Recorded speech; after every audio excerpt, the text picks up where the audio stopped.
IB Nation, welcome back to another edition of the Irish Breakdown podcast. It's Wednesday, and that means it's time for our midweek rundown. Going to have some really interesting topics today, at least things that I'm interested to talk about. Hopefully, you all are interested in hearing me talk about them.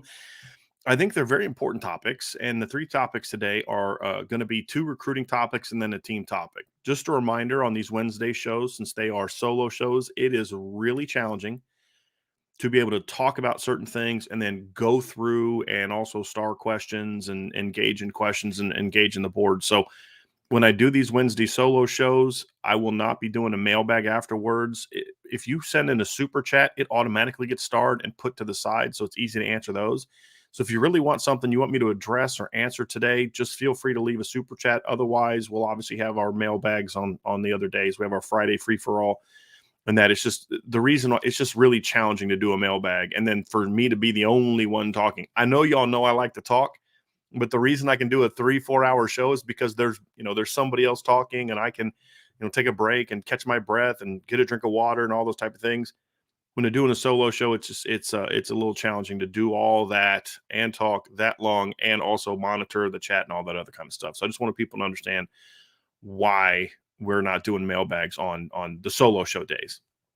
Three topics I'm going to discuss today. Number one, we're going to dive into Notre Dame's offensive recruiting. We're going to look at just the manner in which it's just greatly improved the last 2 years.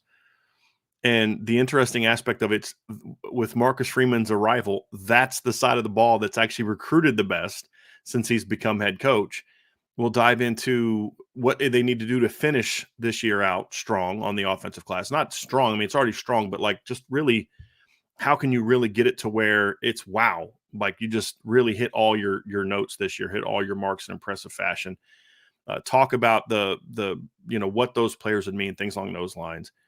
Then we're going to dive into Texas recruiting, and I'm going to talk about just the importance of Texas to Notre Dame, why they should recruit the state of Texas, and then just kind of go over some of the results and what I want to see from it moving forward, and what some of the things that could help Notre Dame continue this pipeline. What are some things that could become detrimental to continue this level of success, things along those lines.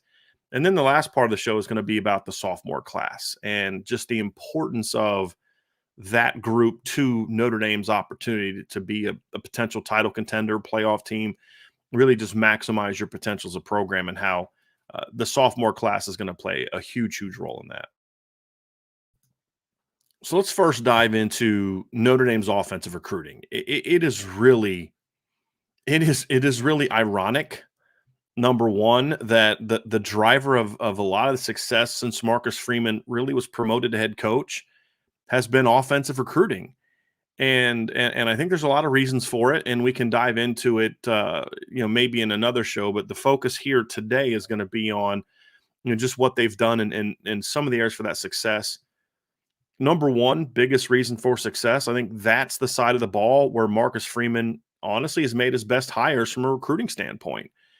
We can debate the quality of the coaching on the defensive side of the ball, and Al Washington has a chance, I think, this year to do a really good job and be a driving force on the defense. We can talk about Al Golden getting his feet wet. He could be a lot better this year as a coach. Obviously, Mike Mickens is the exception to that rule. We can debate whether or not Chris O'Leary is a really good safeties coach. I think he is a pretty good safeties coach. Recruiting has obviously not been up to par, but offensively, it was Harry Heastand last year. Now it's Joe Rudolph has a chance to do that. Chancey Stuckey's been a home run hire so far. Dylan McCullough's been an absolute home run hire so far. Jared Parker's done a really nice job as a coordinator. I think Tommy Reese having a head coach that was putting in the work allowed him to have some success, not just recruiting quarterbacks, but also being the driver of it. Jared Parker's having a lot of that success. Chad Bowden's played a major role in the success in this, but there's a lot of reasons why, and I think a big part of it is we talked about it yesterday, is the talent of the coaches that are doing the recruiting, the fact that you have a head coach now that's more engaged in recruiting on that side of the ball. And I think it's been an easier sell for whatever reason, in spite of the fact, or despite the fact, that the offense on the field hasn't really been that good since 2019. The 2020 offense had some good efficiency, but it wasn't a really great group. Obviously wasn't good in some of the bigger games. The 2021 offense had some flashes at times, but also had some really rough spots. Last year's offense was just, for the most part, very mediocre.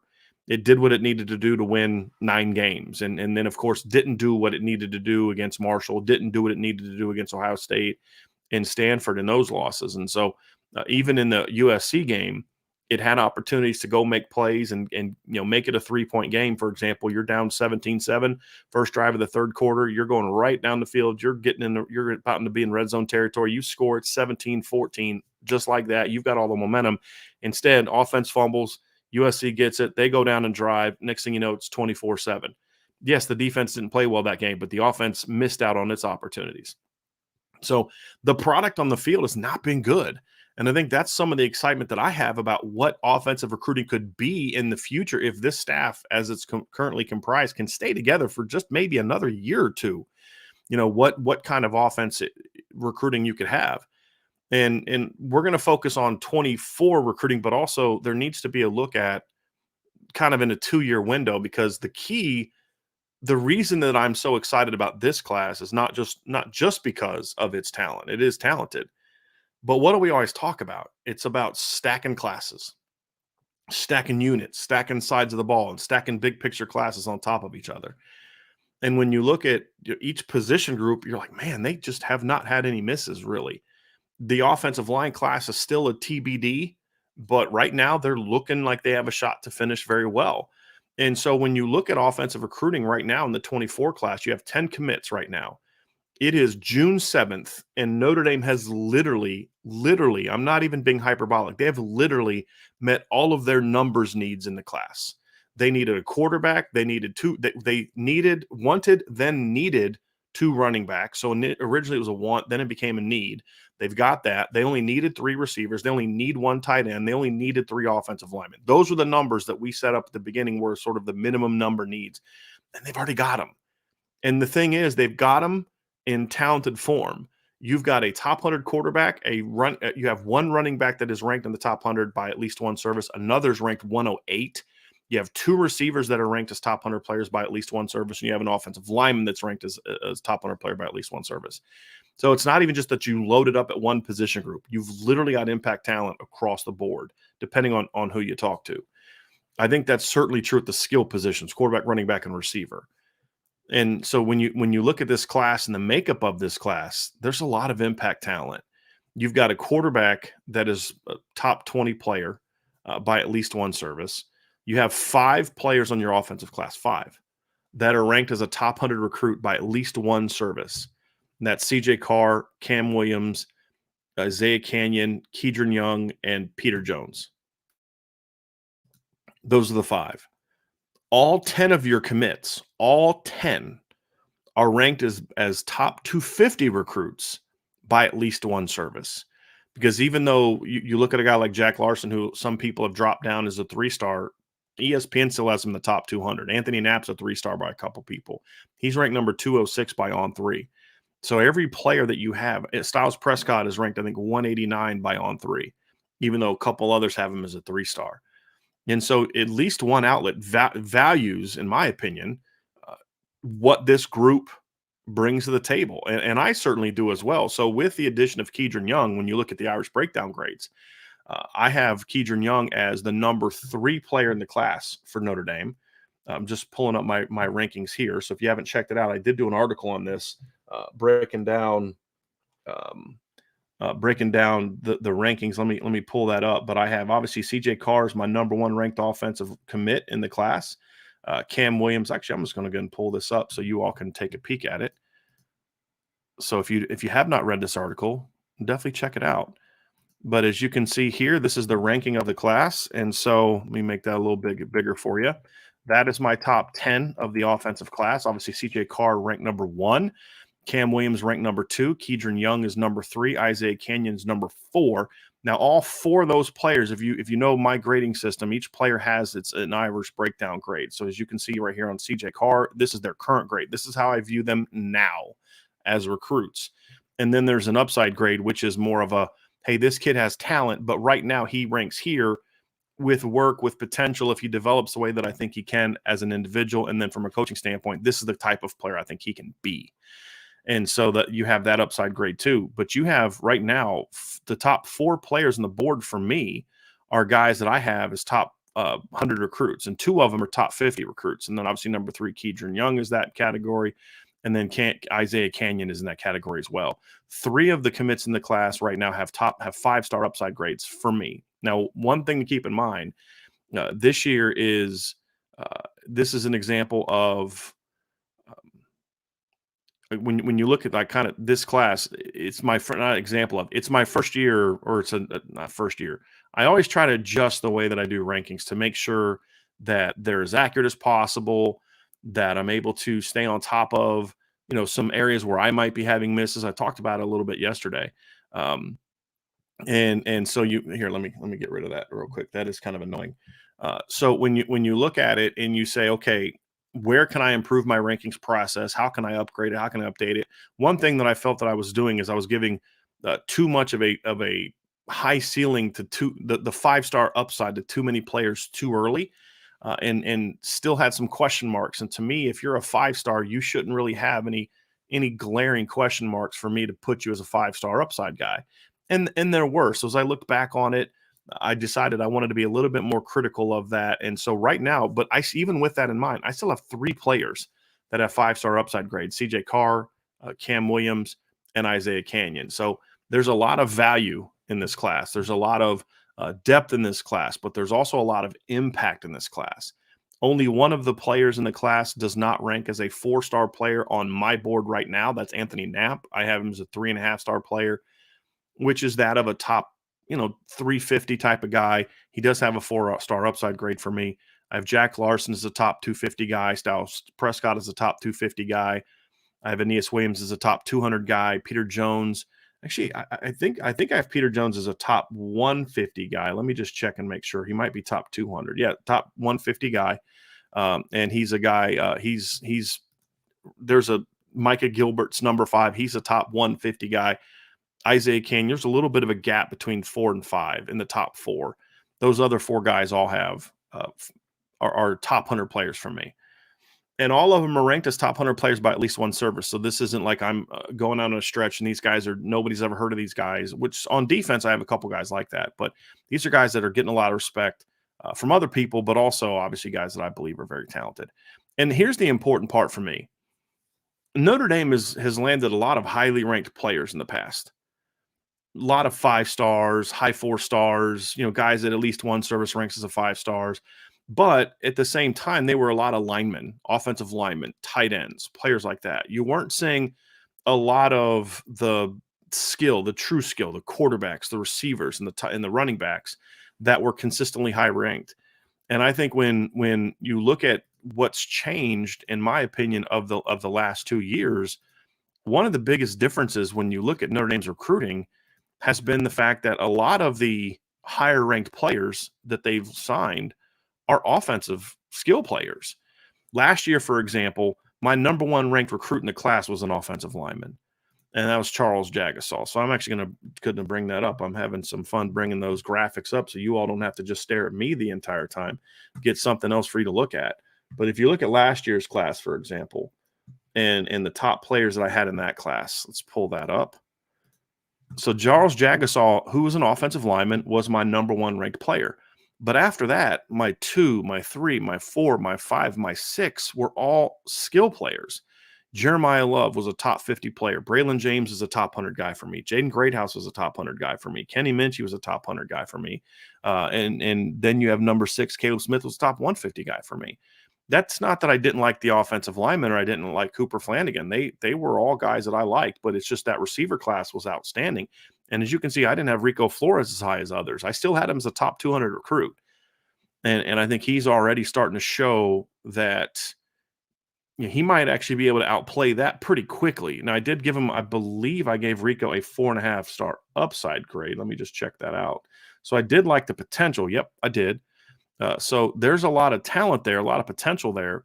But this is really the thing that's changed the most about offensive recruiting the last 2 years, is that you're seeing Notre Dame really improve its ability to land, in my view, high-level skill.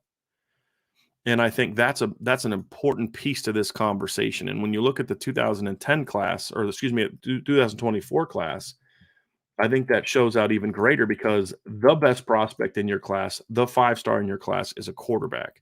You have another kid who's a five-star, I think, on the 247 composite rankings. Let me just check that real quick, make sure that we're accurate. Cam Williams is, in fact, a five-star on the 247 sports composite ranking. So he's also a guy that's a five-star. CJ should be a five-star, and he would be if it wasn't for On Three's ridiculous ranking of him having him like number 193. So there's a lot to like about this class. I think this staff has done a phenomenal job. And I think when you look at how it's complemented each other with last year's class, that's also really important.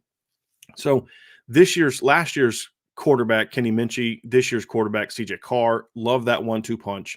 The reason it's important to stack quarterbacks on top of each other is because Notre Dame it could go out and sign a big time quarterback, but if you don't surround it with other talented quarterbacks, you get in some problems. And we saw this last year where in 2021, where Jack Cohn goes down and you've got to put a freshman in there because in years prior, you didn't do a good enough job recruiting or developing your players and keeping them here. So you didn't have anybody to turn to when Jack Cohn went down, except for a true freshman and Tyler Buckner. Last year, Tyler Buckner goes down and you've got to put Drew Pine in the game.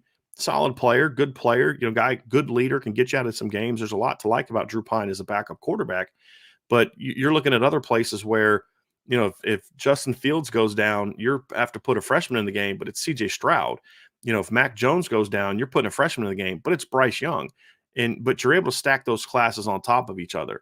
Some of the schools that haven't been able to do that are kind of going into situations this year where because they haven't recruited this quarterback as well in recent seasons, Alabama being an example, or at least developed them as well, that you're in a situation where you've got to go out and get a grad transfer. So that's kind of where Notre Dame has been, and that's why there was the need to bring in Sam Hartman. But when you recruit Kenny Minchie and CJ Carr back-to-back, and if they can add another talented quarterback at 25, not only do you have great depth chart, but here's the key. It's your margin for error at quarterback widens. And when you only have like one good quarterback every 3 or 4 years, if he doesn't pan out, if he gets hurt, there's a big drop-off between him and the next quarterback. If Kenny Minchie becomes Notre Dame starter in 2024, for example, and he gets hurt or whatever the case may be, you've got a CJ Carr to turn to. If CJ Carr becomes a starter, you might have a Kenny Minchie to turn to, or whoever you bring in behind him. You need to be able to have that depth. If you're expecting Kenny Minchie to be a star and he ends up not being as good as we think he can be, you need another guy behind him that can come in and make that play. And that's the key of getting those two guys back to back. And it has been a few years. I think the last time Notre Dame really stacked back-to-back quarterbacks really well from a recruiting standpoint, you probably have to go back to really 11 to 15, I thought was Notre Dame's best stretch of quarterback recruiting. I thought it was outstanding. You had obviously Everett Golson in 2011. You got Gunnar Kiel in 12. You got Malik Zaire in 2013. You got Deshaun Kaiser in 14, and then Brandon Wimbush in 15. After that, it was Ian Book. It was Avery Davis, who knew wasn't going to play on a quarterback. Phil Dracovic was a talented player. Didn't pan out, but at least a talented recruit. Still one of my top-ranked recruits in Notre Dame signed. The next year, you get Brennan Clark. Then the next year, you get Drew Pine. And then you get Tyler Buckner in 2021, and then he's followed up by Steve Angeli. So it wasn't the same level of recruiting that we saw earlier in Kelly's tenure. And I think we saw the result of that. So that in 2 of the last 3 years, Notre Dame's going to have to start a transfer quarterback because of that inability to recruit and develop quarterbacks at Notre Dame. Well, now you're starting to see that, and now it's going to be up to Gino Guidugli to continue that in the 25 class. But 23 and 24 is outstanding. Look at running back recruiting. Dylan McCullough has done a phenomenal job. And look, Tony Alford did an outstanding job recruiting running backs. There were some things that kept him from being able to have even some more success at times that wasn't necessarily about him. It was more so about the system or the head coach or things along those lines. But he did an outstanding job. Obviously, he signed some very talented running backs, George Atkinson, Greg Bryant, Torian Folston, Josh Adams, Dexter Williams. So there was plenty of talented running backs during that tenure. Obviously, and he was also responsible for Theo Riddick and Sierra Wood because he was the running backs coach in 2009. He was one of the Charlie Weiss holdovers that did a great job with that. Autry Denson was really struggled with recruiting. I could tell you some horror stories about that. And then that left Notre Dame going into 19 and 20 with some major question marks at running back. Now, Lance Taylor and Chip Long helped get it better. You obviously got Chris Tyree in 2020. You got Audric Estime and Logan Diggs in 2021. And then he got Jadarian Price in 22. And then Dylan McCullough has come in and not only continued that success, but I think built on it. Somebody asked me yesterday to kind of evaluate the running backs where they were as sophomores and as juniors. So if I'm evaluating at the same time and talking about Audric Estime and Logan Diggs and Jadarian Price, Jabron Payne, and then the two kids they have in this year's class, Kedron Young and Aeneas Williams. And honestly, the two guys that rank at the top were Jadarian Price and Kedron Young, even ahead of Estime and Logan Diggs. And I was always high on Logan Diggs. Estime was a good back as a junior. His breakout came as a senior. So we'll have to see if these other guys can make that kind of breakout. But the recruiting is certainly upgraded, in my opinion, under Darnell. Sorry, that's his wife's name, Deland McCullough. And it's not just the talent acquisition, which is important. Jeremiah Love was a top 50 recruit for me, became such. He was more top 100 to 125 when they first started recruiting him, had a big breakout as a senior, jumped up to top 50, certainly top 100. You look at Aeneas Williams, he's a top 200 guy on my board. Rivals has him ranked number 108. And then Kedron Young is a guy that I have as a top 100 recruit. He's been a top 100 recruit for me for a long time, and he's a top 100 recruit according to On3. So it's not only a jump in talent, it's a jump in complementary skill as well. And I think this is something that I really like because you can have success recruiting the same type of back. You can, especially if you're a team like Alabama, because Alabama for a while there, early in Saban's tenure, they were all pretty much the same back. From Mark Ingram to Derrick Henry, they were all pretty much the same back. Now, they had some variant skills, and Eddie Lacy wasn't like TJ Yeldon completely. But when I say same back, what I mean is you're using them the same way. You're running the same schemes.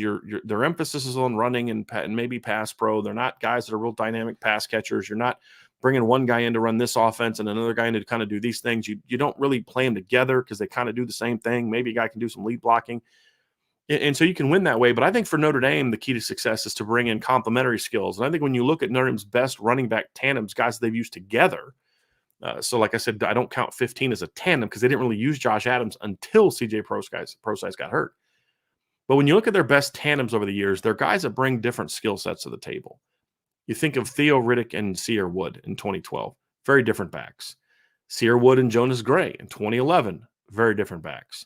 2010, Sear Wood. Notice Sear Wood was in a lot of those. Sear Wood and Robert Hughes, different backs. You look at 2018, Dexter Williams, Tony Jones, similar backs, which is why one guy was primarily got more of the carries.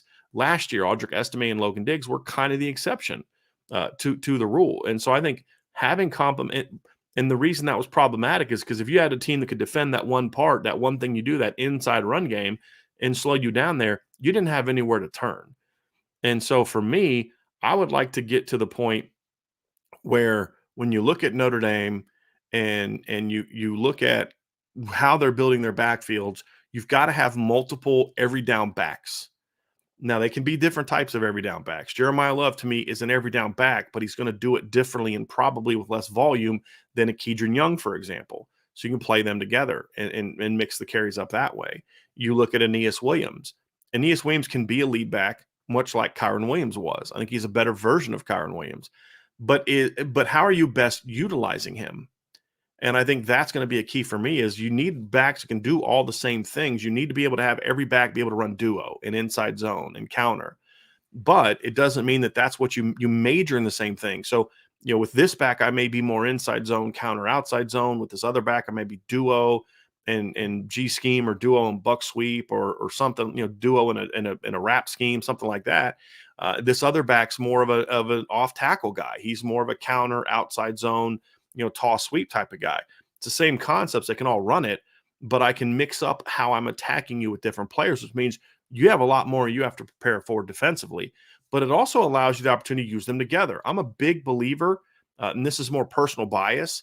I'm a big believer in especially for a place like Notre Dame where you're not always going to have the most talented team on the field. You can be in that conversation, but Notre Dame's not going to have 2019 LSU talent. I don't think. Not many people do. They're not going to have a receiving core that's going to look like that Bama group where it was Jerry Jeudy and Henry Ruggs and Jalen Waddle and Devontae Smith. It can be very good, but is it going to be that? No, but not many people do. Same with Ohio State. But the key is you have a lot of talent. You have talent at different positions, and you have talent in areas where you look at your roster and you say, boy, I can do a lot with this group. And I think that's going to be a key for Notre Dame, because then, yes, you have talent. You have a top 5 to 7 offensive talented roster at that point in time, but you don't just have to rely on talent. You can now scheme that talent into greater success, and that's how you get the big time numbers. And that's how Notre Dame can get up to be that 38, 39, 40 plus point per game team is, yes, you have talent. Yes, you have impact quarterbacks, but you can use this talent in a lot of different ways and attack teams in a lot of different ways. And now the scheme becomes more impactful because I'm able to utilize the talent in different ways. And it really leaves the defense just with not a lot of answers. And because if you find an answer on how to stop Kedron Young, for example, that may then expose you to being vulnerable to how I'm going to use Jeremiah Love or Aeneas Williams. Or if you're able to say, hey, look, we got a plan to make sure that Kedron Young and Jeremiah Love don't hammer us, that's fine. But you're going to have to commit a lot of resources to stopping those two guys and how you use them, or in Aeneas Williams and how you use them. Now you've left yourself vulnerable to what we've got going on the perimeter, looking at it from an offensive standpoint. And so to me, I look at it and say, boy, that's the kind of complementary talent that I look for. And I think that's what they've done in these last 2 classes at running back. So it's high-level talent. 2 of your 3 running backs are top 100 players on my board. The other's a top 200 guy on my board, but he's ranked 108 by another recruiting service. Then you look at the receiving core. I think that you've got 2 very complementary groups. Last year, you had one guy that was just a vertical, downfield, home run threat in Braylon James. And then you had 2 guys that are volume guys, Jaden Greathouse and Rico Flores, that, where if you look at like comps for pass receivers, Braylon James is going to do more of what you got from a Justin Ross, for example. I'm not saying he's as good as Justin Ross, but he can do his damage on 40 catches. He can go 40 catches and have almost 1,000 yards like Justin Ross did in 2018, where he had 49 catches for over 1,000 yards. Then you have a guy like Jaden Greathouse and guys like Rico Flores that are different types of players. Jaden Greathouse is more of a Juju Smith-Schuster, for example, type of player, where, yes, he's an outstanding player, but the way that you're utilizing him, the way that you're building your classes, he's more of a volume guy, as we saw in the spring game. That's not an insult, by the way. It's just a different type of being outstanding, a different type of dominance. And so when you look at Jaden Greathouse, you say, okay, this is a guy that does a lot of the things that I say Miles Boykin, that's probably not a good example, but a guy that's just he's going to go out there and maybe catch 7, 8, 9 balls for 120 yards. Now there's going to be times where he catches 5 for 150 or 3 for 100 because he happens to rip off a big play, and he's more than capable of ripping off a big play. But it's more so looking at it from the standpoint of, this is a guy that you move around, you get him a lot of catches. And Juju Smith-Schuster, by the way, is the comp that I used for Jaden Greathouse last year.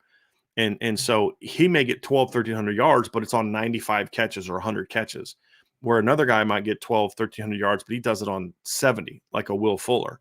And then Rico Flores is very similar in that regard. Rico Flores is another guy that I looked at last year as a bit more of a volume guy. He's that guy on 3rd and 5 that you have to get the ball to. Raymond McKnight was my comp for him. A guy that's just going to be money. He's going to be clutch. He knows how to get open, but not a guy that you're just going to run post routes to all day. Doesn't mean he can't do it. Doesn't mean you can't hit him on a go route. Doesn't mean he can't make big plays. It's just not his bread and butter. His bread and butter is, I'm just screwing you into the ground with my post curl route. I'm screwing you into the ground with my comeback. I'm stemming you up and then making you think post, and then boom, I'm snapping it off to an over route, and you just can't hit me with that triple move is just getting me open. I catch it, you tackle me, 25-yard gain. Where other guys may catch that ball at 15, and then they're so fast they take it the rest of the way, or they catch a screen and make a guy miss, and then the speed is there. A guy like Braylon James can just run by you. And so to me, when I look at those type of guys, it's a really unique skill set. It's a different type of skill set. You can play all 3 of those guys together and do different things with them.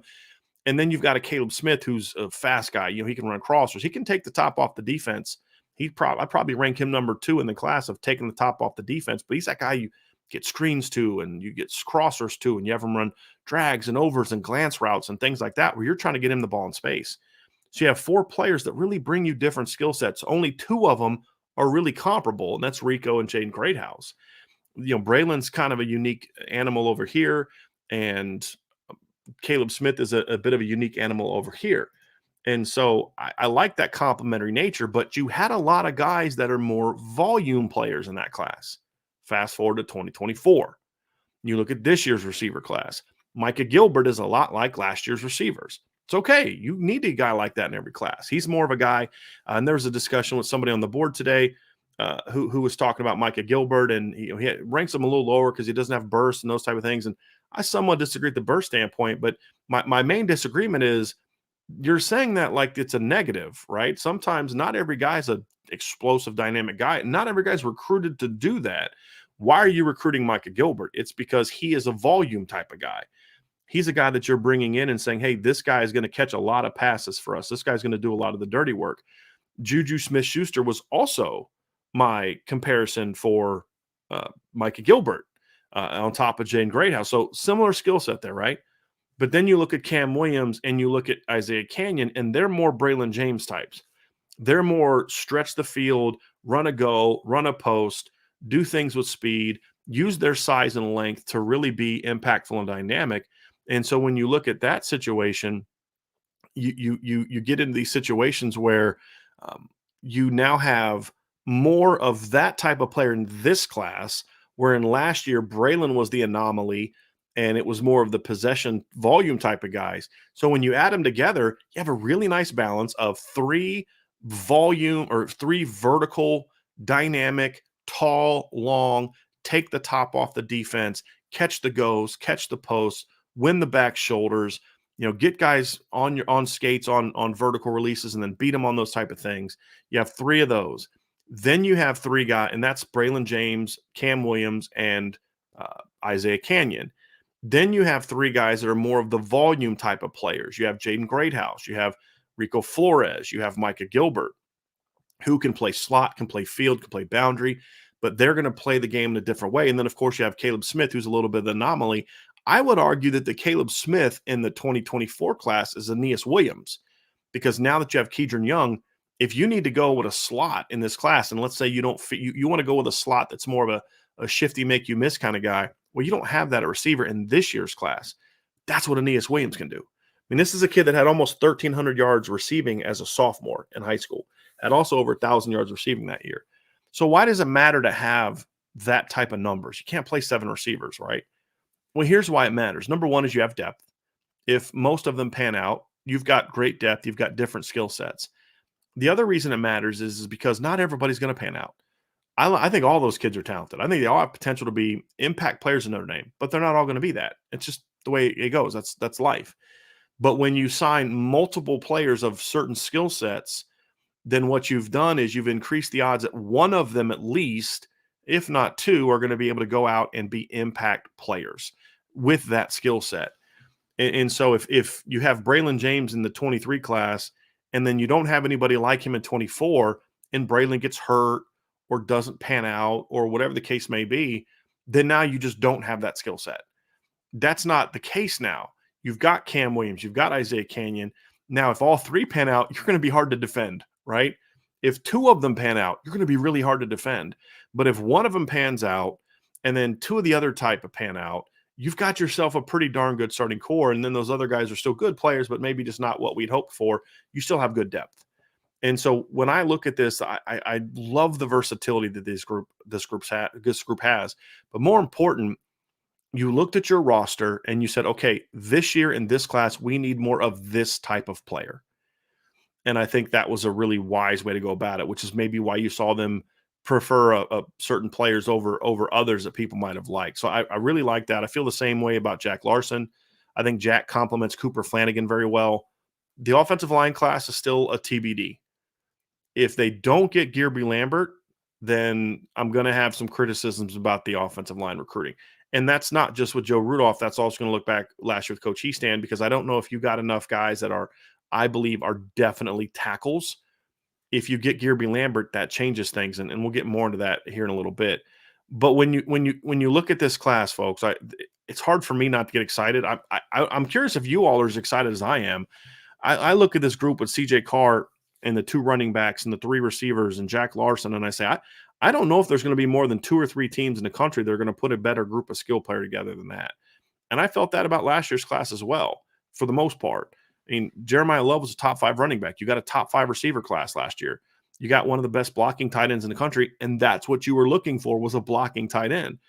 And so and Kenny Minchie to me was a top 100 quarterback. So I look at this year's group, and I think it's even more dynamic because of, as much as I love Kenny Minchie, CJ Carr to me is just better. You've got Jeremiah Love last year. You got 2 this year. And so I think it's really worked out. And you look at who some of the number 2 backs could have been last year, and you passed on a second back. You could have got Jane Lamar, didn't get him. I think that is going to be one of those things where that's a blessing in disguise for me. I like Jade Lamar. He was a nice player. I think I had him as a top 250 guy. I want to be me. You guys know me. I want to be accurate on that, right? So I believe I had Jade Lamar as a top 250 kind of guy. Let me just look this up here real quick. So Jaden Lamar commit profile. Let me see if I can pull this up here real quick. I had Jaden Lamar, as a top 250 caliber prospect. Good player. But because you didn't get him last year, it meant you could get 2 this year. And to me, both guys you got this year are better than what Jaden Lamar was. And so now you went and got Jeremiah Love. You end up, sometimes a loss can be a blessing in disguise. And I think that's exactly what that was. It was a blessing in disguise. And you were able to go out and get 2 guys this year that I think are both better players. If you had Jaden Lamar in last year's class, you can only take one of them. They probably would have taken Aeneas, which means you don't really have room for Keedron Young, who I think is better than both of those guys. So I'm referring to Aeneas and Jaden Lamar. So I think that I think it's a great class. I think it's and I don't use that word lightly. I'm using that specifically, not hyperbolically. I think it's a great offensive class so far. I think that I believe that skill-wise, quarterback, running back, receiver, tight end, they're fine if they stop now. They've met their numbers. They got talented players. They got impact players. You look at a guy like Jack Larson, say, "Bam, wouldn't it be nice to have another tight end who's more of a volume guy?" That we'll talk about that. But Jack Larson's one of those do the dirty work guys. He's going to, 3rd and 5, he's going to get himself open. He's an outstanding route runner. He's got phenomenal ball skills. He can block, which means what? He's a great complement to the receivers that you've brought in, who are the last 2 years are volume guys. So you've brought a bunch of receivers in, because you look at tight end recruiting the last 2 years, Jack Larson and Cooper Flanagan, they're not guys that are going to be 60 catch Tyler Eifert, Michael Mayer type of guys. They're more of the complementary tight ends. Well, okay, that's fine, because you've got receivers that are doing more of that, which now means that you don't have to have a tight end that just goes out and dominates the way Michael Mayer did. He's still going to get his production because he's going to find himself in a lot of one-on-one matchups. And so I think, again, it complements him very well. And I think that's an important part of this. So I'm excited about this class. But what's truly going to determine how good this class is going to be is how they finish. This is a top 5 group to me. I think they've got a chance to make it a top 1 to 2 group. I truly believe that. And part of that is because I grade CJ Carr better than most. I think he is right now in the conversation for best quarterback in the class for college. I think there's a couple guys that maybe have better physical tools, not many, but they don't have his other traits as a quarterback. I think this is an outstanding running back group. Outstanding. It's going to be a top 3 to 4 running back tandem. I think this is going to be a top 5 receiving core this season when you look at it. Pound for pound, player for player things along those lines. You have 2 top 100 players in it, another top 200 guy, top 150 guy for me. It's going to be a top 5 receiving core. Tight end is a good player. I have Jack Larson as a top 250 caliber player. Offensive line is where I don't have this class graded as high. I have Peter Jones as a top 150 player with a 4-star upside. I have Styles Prescott as a top 250 player right now. He ranks sort of lower on my list. He's number 8 out of 10, but he's got a very high upside. Talked to someone earlier today trying to find out, what his measurements were when he did his visit. Notre Dame will weigh guys in and take heights and weights and things like that. And I was told he measured in a little over 6'6" and 289 pounds. So he's already starting to fill out, which has me fired up and makes me feel better about his upside grade. Now, it doesn't change his current grade because I need to see it on film, but it certainly helps me feel better about his upside grade. Getting him was important because you got a pure tackle. Anthony Knapp, that's going to be determined by who's right on Anthony Knapp. If I'm right on Anthony Knapp, then you need to have a 4th lineman big time. If Joe Rudolph is right on Anthony Knapp, this is going to be a really good offensive line class, just as it is, because there's a lot more talent there. But the key to me is going to be Gearby Lambert. Right now, I feel as though skill-wise, Notre Dame can compete with anybody. Tight end, they got a perfect complement for what they needed in the class at that one spot. The offensive line class, to me, is not a typical Notre Dame class. In some regard, I'm not crushing Joe Rudolph for it for two reasons. Number one, we've explained it. He hasn't had the time to build the relationships with the kids, the top players in the class, with some of the top guys on the board, as we've talked about. That's very important for offensive linemen, more probably than any other position. Number two, it's not a great year on the offensive line. And that's why getting Styles Prescott was so important, because he is a high ceiling guy. Maybe he doesn't have the floor of what we've seen in past years when you get the McGlincheys and the Elmers and the Nelsons and the Bars and guys like that you just know are going to be good players. Are they going to be great? We'll find out, but at least they're going to be good. Eichenberg was that way. Kramer was that way. Hainsey was that way. You're getting more Aaron Banks types in this class. Yeah, I think this guy can be good, Styles Prescott, but I don't know. We'll see how he pans out. Well, it worked out with Aaron Banks. We'll find out if Joe Rudolph can develop a kid like that, because that's a bit of the unknown for me. Is I don't know. I'm curious to see, can Joe Rudolph develop the way that Harry Hiestand could? We're going to find out. That's a pretty high bar, and if he can, then Styles Prescott's going to have a chance to be a really good player. But you put Gearby Lambert in this conversation, and number one, not only does it kind of make us all feel better about, okay, Joe Rudolph's, he's going to keep this thing going from a recruiting standpoint, but just practically speaking, it's a huge need. He's one of the few, to me, high-level tackles in the class. Now, I have him as a top 100 recruit right now, clear, easy 5-star upside. He's a guy that when it's all said and done, is going to be a top 50 recruit when it's all said and done. Maybe 5-star when it's all said and done. But I'm going to pump the brakes on that one a little bit. But he's got that kind of talent. We'll see how quickly he progresses as a senior. But even beyond that, you're talking about a guy that now gives them a legit, pure potential left tackle type of player. Now you've got two guys in this class that have the potential to play left tackle. It goes back to what I said earlier. It now increases the odds that someone is going to emerge as your left tackle. And I think that's a bit of the concern I have about the current roster is once Joe Alt leaves, who's the natural left tackle? I don't know who that's going to be. Is it Jagasaw? Is it Emil Wagner? Is it Blake Fisher? Who's that going to be? You add Gearby Lambert and Styles Prescott, you've increased your chances of going out and getting a really good left tackle in future years. So he's important to this class. Last guy I want to talk about is Carter Nelson. Carter Nelson is a very intriguing player to talk about because when you look at the need at tight end, there's not a need there. Some people will argue that there is because there's a chance you're going to only have 5 tight ends in 24, 25. There's a chance that, with the injury history and all that's valid. It really is. Those are valid things to bring up. The reason I'm not necessarily as locked into the numbers of the past is because I think Notre Dame's making a shift offensively in its reliance on 12 and 13 personnel. I 100% believe that as long as Jared Parker's the offensive coordinator, 12 and 13 personnel will be part of their package week after week, especially 12 personnel. But what I also believe is that they're not recruiting the number of receivers and running backs. In the last 2 years, Notre Dame has signed 10 running backs and receivers or landed commitments from, and they've got commitments or signed 2 tight ends. Why?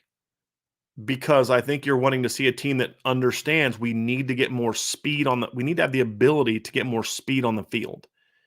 And the way to do that is 11 personnel, 21 personnel, 20 personnel.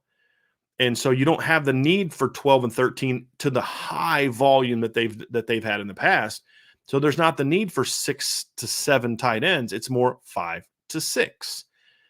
And so with Eli Raridan, with Holden Stace, with Cooper Flanagan, and now Jack Larson plus Mitchell Levin still having multiple years of eligibility, you're kind of in a good place there numbers wise. Now, if there's injuries, you could be in trouble. So why are you still recruiting Carter Nelson? Great question. Easy answer. Because he's really talented. And I think the uniqueness of Carter Nelson, when you look at his speed, his athleticism, his skill set, he's a completely different type of tight end than really what they have on the roster. The closest thing to him would be Eli Raridan, and even Eli is still a true tight end. Carter Nelson is a borderline hybrid player. And I don't mean hybrid like you're thinking I mean it, like Jack Larson, wing, H. That's a hybrid tight end. I don't even know if hybrid tight end is the right word. He's more of a hybrid receiver tight end. And what I mean by that is you're talking about a kid that's going to be faster than some receivers you've put on the field in the past. He's a kid that's more of a true pass catcher. And when you look at him and Jack Larson on the field together, it's 12 personnel, but it's not 12 personnel the way you've been using 12 personnel. And that's what makes it potentially dangerous. So if you put him and Larson on the field or Carter Nelson and Cooper Flanagan on the field, you have the ability with Carter Nelson to move him around and have him block on the edge and do some things like that if you need to. But you're really in a situation where you're almost kind of going back to 2012, where a lot of times Notre Dame would line up in 12 personnel, but their boundary receiver was Tyler Eifert, and they used him like a wide receiver. And I think that with Carter Nelson, he brings some of that to the table, where Cooper Flanagan and Jack Larson are short to intermediate, move the chains, third down, good route runners, use their ball skills to be effective. A guy like Carter Nelson's more of a, hey, out of this 12 personnel, we can take this thing over the top to our tight end. He can stretch the field. And I think that's something that's been missing from the offense a little bit. I think that Michael Mayer should have been used down the field more. I understand why they didn't this past year, quarterback being the primary reason why. But I think having a tight end that can line up in the slot, can line up a tight end, can also line up in the boundary and allow you to attack vertically gives your offense a lot of potential weapons, because I can block with a 7-man box on one play and then free release and be an impact, dangerous threat pass game wise on the next play and not have to change personnel. And so although Carter Nelson is not a need from a numbers on your depth chart standpoint, I think the staff kind of went back and forth on, do we take a fourth receiver or a tight end? And what basically, and I think this had a lot to do with because Jared Parker's the offensive coordinator. If maybe a receivers coach or a quarterbacks coach was the offensive coordinator, maybe it would have been a different decision. But because Jared Parker, who is the tight ends coach, is the offensive coordinator, I think he's looking at it thinking, well, I can do some things in 12 personnel with him that I can't do in 11 personnel with a Jason Robinson or a Jeremiah McClellan or maybe some of those other guys that we've all talked about who are talented players that we all like.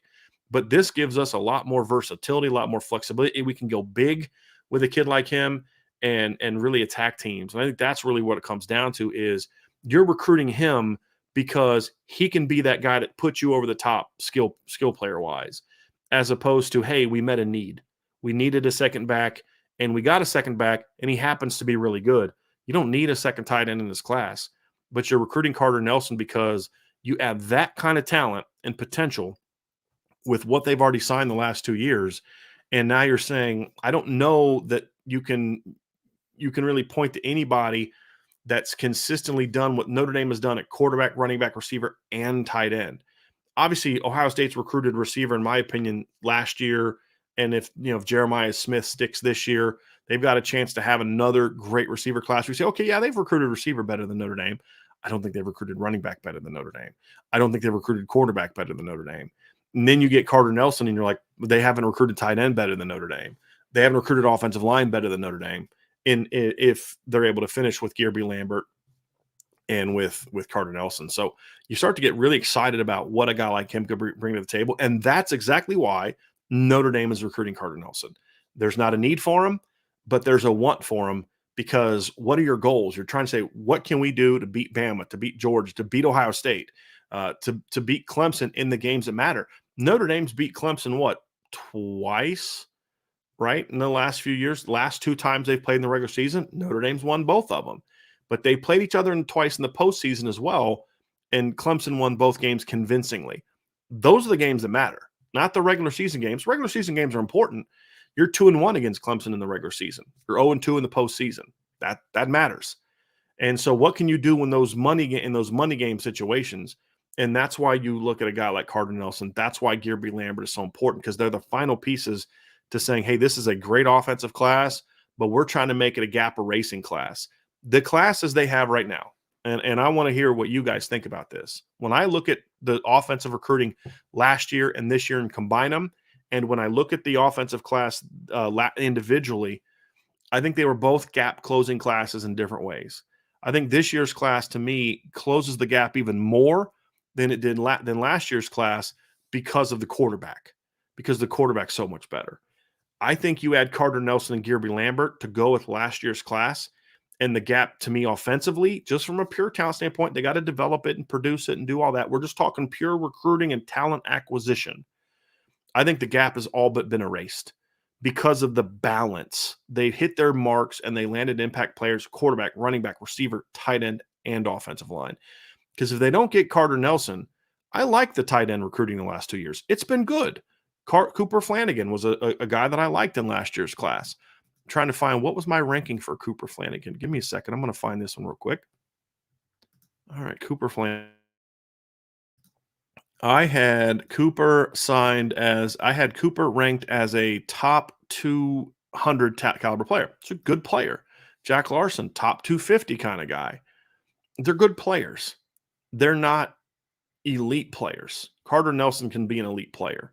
So you'd now have elite quarterback, running back, receiver, and tight end rooms because now I like Jack Larson. I think I like Jack Larson a lot more than some of you in the chat seem to like Jack Larson. Some of you talking about drop him. To me, that's nonsense. He's a good football player, but he's a good football player that needs to be your your two, your complimentary guy. Or if he's your starter, you're not asking him to be Michael Mayer. You're asking him to be, Ben Koyak. You're asking him to be, a complimentary weapon to your an Alizé Mack, a guy that, hey, I'll make the big play when I need to, but I'm a compliment to Chase and Miles, or I'm a compliment to the receivers on the roster. You're not recruiting him to be Michael Mayer, to be Tyler Eifert, to be Kyle Rudolph. You're just not recruiting him to do that. Now, if you can have him as your number 2, potentially number 3, now all of a sudden you're loaded at tight end. And so I think that's a very important piece to this conversation. Like, I love Micah Gilbert as a player, especially the value that you get for him being your 3rd-ranked receiver. If he's your number 1 and then there's 2 guys beneath him, he's really good, but are you really a championship caliber unit? And I think that's what a guy like Carter Nelson does. You add that kind of impact talent to where now your number 1 and number 2 tight ends become your number 2 and number 3 tight ends, and you're that much more impactful. And I think Gearby Lambert is also incredibly important because you put him and Charles Jagasaw in back-to-back years, you've landed one of the nation's best tackles in back-to-back years and pure tackles. And then you went and got an in-state kid in Silas Prescott who has a very high ceiling as well. Now you don't necessarily – you're not as hurt as much if a guy like Anthony Knapp can't stay at tackle or Sullivan Absher can't stay at tackle. You can now be more willing to move those guys inside if that's where they're best suited, because you have Gearby and Charles and Styles, and having a guy like Gearby, along with, the fact that Emil Wagner was a redshirt, puts you in a situation where with Styles and Gearby, if the opportunity opens up for Charles Jagasaw to start at guard, because let's say there's not an open tackle spot, but there's an open guard spot, and he's without question your next best lineman, you can move him in knowing we just recruited 2 really talented kids behind him that we can develop there. And then maybe we move him back out when his time comes, maybe, or if those guys develop and emerge, you can leave them there. And so I think those are the reasons why recruits don't always it's not always just about that individual recruit and what he brings to the table. It's also about how it impacts those around him. And that's why I think Gearby Lambert's so important. So moral of the story, love this class. Love this offensive class. Defensive class needs to pick it up. If you look at my rankings and look at the top, right now they have 20 kids committed. I don't rank them all together. I like ranking the sides of the ball separately. But if you look at the grade, my top 4 offensive players are top 100 guys. My highest ranked defensive player, Cole Mullins, is a borderline top 100 guy, but right now he's in the 150 range, meaning the top 4 players in this entire class are offensive players. And then if you wanted to get deeper into that and look at the defensive class, you're going to have to go down a little bit past Logan Thomas before you get another guy in that ranking. So Micah Gilbert would be ahead of most of the defensive players. Leonard Moore is the only guy that right now is kind of in that battle to be, in that bottom half of the top 10 of the class. So defense has got to step it up. We'll have a show about that later. Probably talk about the defensive class in this segment next week. But offensive class is really outstanding. And it's just ironic to me. I don't know if you all feel the same way, But it's ironic to me that the side of the ball that's had the biggest jump in recruiting success since Marcus Freeman, former defensive coordinator at Notre Dame, former defensive coordinator at Cincinnati, former defensive coordinator at Purdue, starting linebacker, team captain at Ohio State, is part of a staff that's just killing it in offensive recruiting. I think that's great. And it's encouraging because eventually Coach Freeman's going to get the defensive side of the ball rolling like it was when he was the defensive coordinator. When that happens, if you can maintain the offensive success you're having now, that's how Notre Dame gets to be the type of team that says, hey, we can put a talent on the field that can match anybody. They're not there yet, but they're getting there, and they're certainly closing that gap in these two offensive classes, and especially this 24 class certainly do that.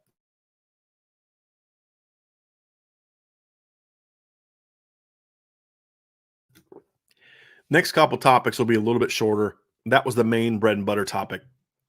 The next topic I want to talk about is just it's sort of a praise, but also just a fun topic to follow, and that's Texas recruiting and how well Notre Dame has done with Texas recruiting.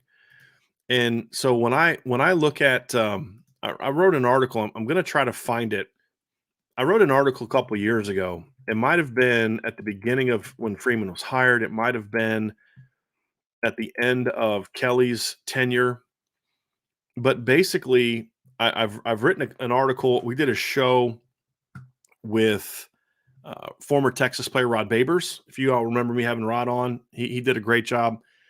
But I said this is a state that Notre Dame needs to make a greater priority, and there's a lot of reasons for it. Tons of talent, depth of talent. You're going to find more 3 stars that are overlooked that are not really 3 stars. You know what I mean? And also, I think unlike Florida, Georgia to a degree, California to a degree, you're finding more personalities that you fit what you're trying to do. There's a lot of blue collar. There's a lot more kids that we found that are willing to leave the state for whatever reason. It's just a state to me that was prone for success. You were seeing Alabama and Florida back in the day, and Ohio State went back there and started making a living, and that was really the school that to me was kind of the final straw of, yeah, this is what Notre Dame needs to do, because you're seeing Ohio State go down there and have success. And look, people talk about, oh yeah, Ohio State's producing receivers, but it's the Texas guys that had a big part in that they weren't exactly producing a bunch of first round picks at receiver. I mean, Michael Thomas was a second round pick. You had guys like Terry McLaurin and Paris Campbell. They were good. Devin Smith. They were good players, but they weren't like what they're doing now. Things started to change when they started getting a couple Texas guys, and obviously you look at Jameson Williams. Not Jameson Williams. Excuse me, Garrett Wilson. You look at Jackson Smith and Jigba. The guy that to me was really the guy that started it was a running back. J.K. Dobbins was a guy from Texas. They got Baron Browning out of Texas. They got Jeff Okudah out of Texas. You say, boy, that's what I'm talking about, right? That's some high-level talent that you can go down there and get that's willing to come up to the north if it's going to benefit them. And I just felt like Texas was a state they needed to tap into more for high-level players. It wasn't a state that they ignored. And if you look at Kelly's first 4 full classes, so 11, 12, 13, and 14, so full classes, 2010 was one of those hybrid years where he took over and those type of things. They signed 9 players from Texas in those years. But here's who they signed: Cam McDaniel, Jalen Brown, Nicky Barati. Those were depth guys. You got a Colin Hill, Grant Blankenship, depth guy. There were some guys that were talented. I like Durham Smith coming out, Corey Robinson, Torrey Hunter, Nick Watkins. Those were good players, but you got a lot of depth guys. And then in recent years, you got Hunter Spears, who I actually liked a lot, and I feel like if it wasn't for injuries, he would have been good. Nana Osafo-Mensah, who's a quality player, quality depth player. Brock Wright, talented player. Avery Davis was an important player for you.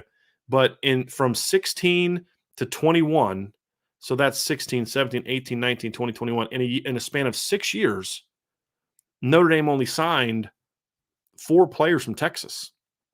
That's it.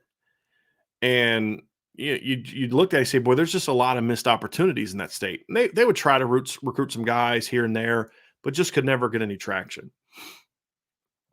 I felt it was a state that you needed to have to do better, because if you look at some of the great players at Notre Dame over the years, at least in my lifetime, Tim Brown was from Texas. Bobby Taylor was from Texas. Allen Rossum, Burt Berry, Jerome Sapp, Vontez Duff, Jordan Black, Mike Gandy, Greg Lane. More recently, Cameron Lewis Moore was a very talented player from Texas. Durham Smythe, which we've talked about. Brock Wright, if not for being on a team with older or even better players on him, would have been a good player. So Texas can provide that kind of talent. And I think with Texas and Oklahoma going to the SEC, I think that opens up the state even more to outsiders coming in and being able to take players. So they made it an impact. They made it an important state last year. And part of it was the Chancey Stuckey angle, right? So Chancey Stuckey comes in. He'd been at Baylor the year before. He had established some relationships. He already knew Jaden Greathouse. He already knew Braylon James. He had built some contacts with some high school coaches and things along those lines. And so they come in and they get 3 receivers. And then Mike Mickens goes down there and gets Micah Bell out of the Houston area, which was important. Obviously, you're getting kids out of some bigger areas as well. And so you're able to get a kid from Austin. You're getting, Round Rock. You get a kid from Round Rock. And so you say, okay, well, was that really the beginning of this becoming a pipeline, or was that Notre Dame just having success because of Chancey Stuckey's relationship in the state? And you didn't really know. And so, okay, well, we'll find out this year. Notre Dame offered a lot of kids from Texas in this class, and they've gone out and they've had success. You obviously look at, you kick things off with Leonard Moore. Mike Mickens now gets his second player out of the state of Texas, which was huge, which is funny. A guy that had been in Ohio basically his whole career as a coach goes down, and he's getting 2 really good players out of Texas, 2 completely different players out of Texas as well from a different part of the state. Then now Washington's like, well, I want to get me some. And so he goes down there and gets Logan Thomas. They did have a commitment from Peyton Pierce, that a silent commitment that obviously didn't fall through. And then, of course, you go out and you get the big one. And so out to me, the best player they got out of Texas in this year's class, they just landed on Monday night. That's Kedron Young. Logan Thomas has the most upside, and everybody knows I'm very high on Leonard Moore as well. They're all top 150 or higher players. And so there's a couple aspects of this that are important. Number one is getting, and they're going to get probably one more kid from Texas, most likely, unless somebody beats them to the punch. I think Oliver Miles right now probably is the more likely of the 2 safeties from Texas, barring them just knocking it out of the park with a Malcolm Ziegler before Oliver Miles wants to commit. I feel good about where they are with Oliver Miles and getting him. So then that would be 4. That'd be 8 in 2 years. But even without that, you've got 7 kids in 2 years. So from 2011 to 2010 to 2021, a span of 12 recruiting classes under Brian Kelly, they signed 14 players from the state of Texas. In the last 3 classes, and I'm going to go and add the last Brian Kelly class that Marcus Freeman took over, where they got Jadarian Price, you've now signed 8 players in 3 years, and it might be 9 in 3 years, but 8 in the last 2 years if they're able to add another safety to this class. You start to say, okay, this is starting to look like a pipeline. And having these kids on the roster is going to make it even easier to go back in there and get more. And so, because look, there's people in the chat talking about it.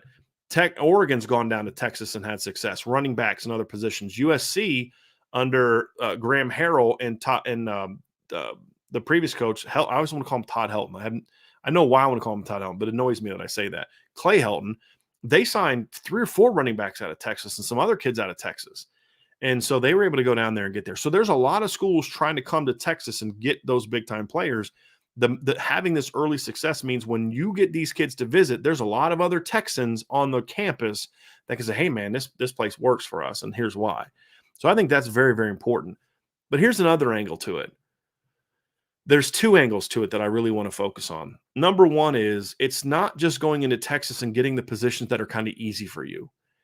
And you look at in the past, you've gotten some linebackers, you've gotten some edges, you've gotten tight ends, some defensive tackles, that weren't necessarily being recruited by the big schools. You didn't beat Texas, for Nana. Not really. You didn't beat Texas and Texas A&M for Hunter Spears.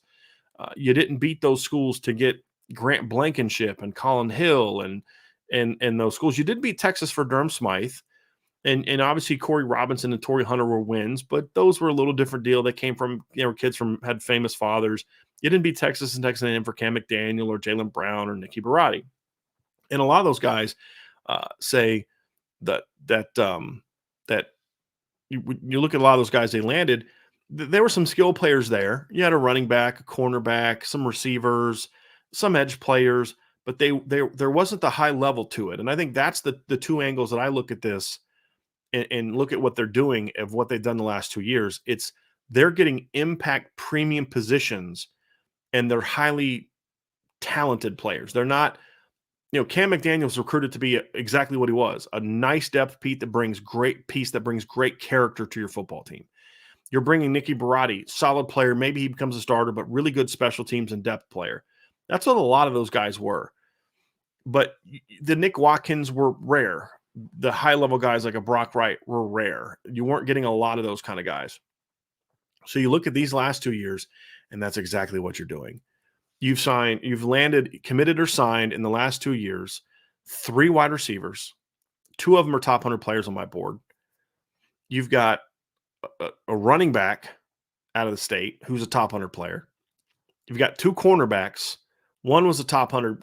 Well, I think Micah Bell ended up as a top 150 guy for me, but he's got tremendously high upside. Let me just check out Micah Bell real quick to make sure that I'm correct on that. I don't want to give you guys bad information. I believe I had Micah as a top 150 guy in last year's class with a 5-star upside, and that is correct. So top 150 guy.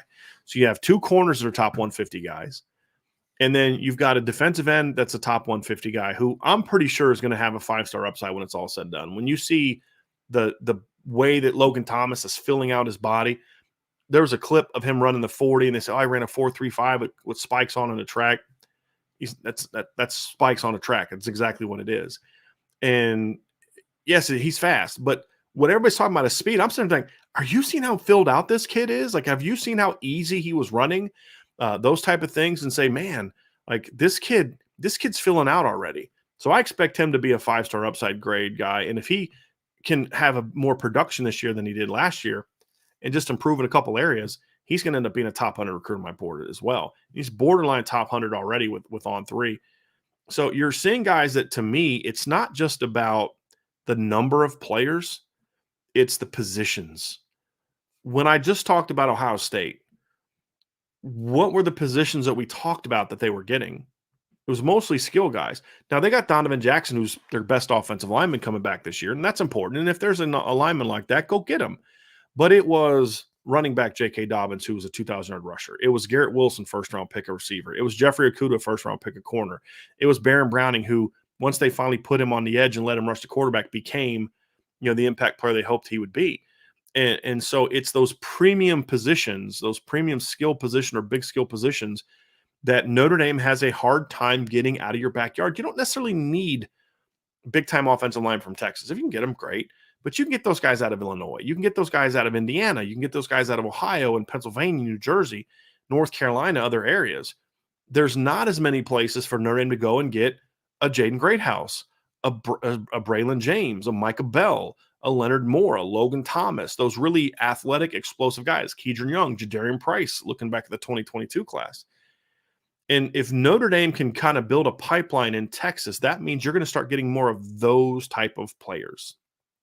And I think that's why Texas is so important for Notre Dame. That's why recruiting that state could be that final piece that puts them over the top. And you say, well, there's guys like that in Florida. True, there are. That's a much harder state to recruit for Notre Dame. It's a much harder state to recruit, and it's much harder to keep those kids at Notre Dame. Notre Dame, up until the 22 class, here's a funny stat for you. Up until California passed it in the 22 class, from 2010 to 2021 under the Brian Kelly's tenure, Florida had produced more signees to Notre Dame than any other state. More than, obviously, Texas, obviously. More than Ohio, more than Illinois, more than Indiana, more than Georgia, more than California, more than all those states. Until the very end, California passed them in their last couple classes. And so if you look at that list, there's a lot of busts. A lot of kids that got in trouble, a lot of kids that didn't finish their careers in Notre Dame. And it just you look at the effort that goes into recruiting that state, And it's like, is it really worth it? You find your right kid here and there, but is it really worth it? Are you going to have years where you get 8 players in 2 years in Florida? Maybe, but is it worth it? And are you going to be able to keep those kids? Are they kids that really fit with what you're doing? It's a different type of area. There's all parts of the country are different. I've lived in all parts of the country, and it's very different. And so you've got to make sure that you're finding kids that are from where you are. Now, you got a Florida kid in this year's class, Sean Sevillano, but he's been in Florida, 2 years? He's a Canadian, right? He's a northern kid. And so to me, that's kind of the emphasis. I believe Davion Dixon, I was talking to Brian Smith about this the other day. He's not a native Floridian. He's a military kid. So he's not necessarily a kid from there. And so to me, Texas provides the best of all the worlds for Notre Dame. And here's another fact for you that I know you all know because we talked about in a previous show. As much talk as there's about Florida, and Florida produces a ton of talent. Georgia produces a ton of talent. Florida and Georgia, if you look at the last 5 NFL drafts, are second, Florida's second, and Georgia's third in producing NFL talent. Number 1, Texas. No state has produced more NFL draft picks in the last 5 years than the state of Texas. And just another reason why Notre Dame needs to recruit that state. And they've done it tremendously well. I fully expect it to continue. If you look at Notre Dame's offer list for 2025, they're already starting to go down there and get kids from the state of Texas. Obviously, they've offered some running backs from the state. There's some receivers they've offered from the state. And if the kids that they have now can continue come here and have success, it's going to make it a lot easier for Notre Dame to go into that state and have success. I'm looking at it now. I believe the number is 15. They have 15 players they've offered from the state of Texas in next year's class already. And several have already visited so far. So certainly putting in the work in Texas again.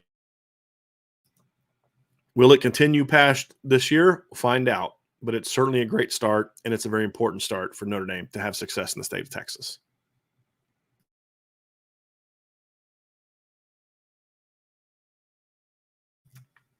Let's dive into the final topic.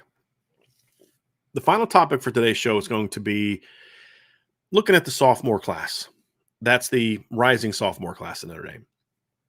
And when you look at this team and you look at trends and you look at past teams that have had success and you try to find little glimmers, and then you break down this year's team and you say, boy, the junior class is going to be so important, right? I mean, you talk about that's the Joe Waltz, the Blake Fishers, the Audric Estimes, the Deion Colesys, Jaden Thomases, Mitchell Evanses. That class is going to be important. The veterans are going to be important. I mean, you need Sam Hartman to play well. You need Riley Mills to break out. You need Jordan Patelho to kind of finally get going. You need Xavier Watts. You need Cam Hart. All those guys are important. But when I look at this current roster and I think about the talent level, where it's at, and the needs that this team has, I kind of came to the conclusion that it's the sophomore class that could truly be the class that can put Notre Dame over the top or not. And that was sort of the premise of my discussion. Obviously, you need your quarterback to play well. Obviously, you need your defensive line to play well. There's not a lot of sophomores there. You need Cam Hart to be big time. As I mentioned, you need Audric Estime to stay healthy and be that guy. But even if all those things happen, and Joe Waltz an All-American, and Blake Fisher's great, and Zeke Correll's really good again, and Sam Hartman balls out, this team's going to be really good. But I don't know if this team is going to be a championship caliber team. I don't. I think you look at the sophomore class, and in a lot of different ways, you need this class to really take a step up to fill depth needs and to fill impact needs. And that's what I'm going to break down and kind of state my case as to why I think the sophomore class is really going to be the make or break unit. Because there's some freshmen that will be an impact, but you don't often see a lot of freshmen making an impact. When you look at the Clemson team in 2018, it wasn't the freshman class that put them over the top. It was important. I mean, you had obviously Justin Ross, but it was the sophomore class. It was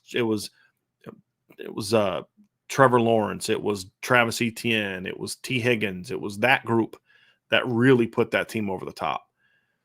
And I think this year's class can be similar for Notre Dame. Not quite the same impact because there's no Trevor Lawrence, but when you look at the rest of it, I think it's vitally important. Let's begin, obviously, on offense. I think Jaden Thomas is going to be really good this year. I think there's a chance he leads the team in receptions. There was somebody that asked him the question, why do we feel that way? Well, he's a very good route runner. He's thick and physical. And as I've stated in the past, I think Jaden Thomas is going to be the guy that ends up taking some of the stuff that they did with Michael Mayer last year. Not all of it. The attached stuff, that'll be Mitchell Evans. Mitchell Evans will still get plenty of opportunities, and the other tight ends will get opportunities. But some of the stuff where Michael Mayer will be lined up outside, running some of the crossers, the overs. And why do I think that? Well, we kind of already started to see that in the bowl game. When you look at some of the routes and some of the ways that Jaden Thomas was used, the under screen, the over concept on third down, those were routes that Notre Dame had been using Michael Mayer for. Even on some of the balls that Jaden Thomas didn't get, you could see the route, the way they were using him.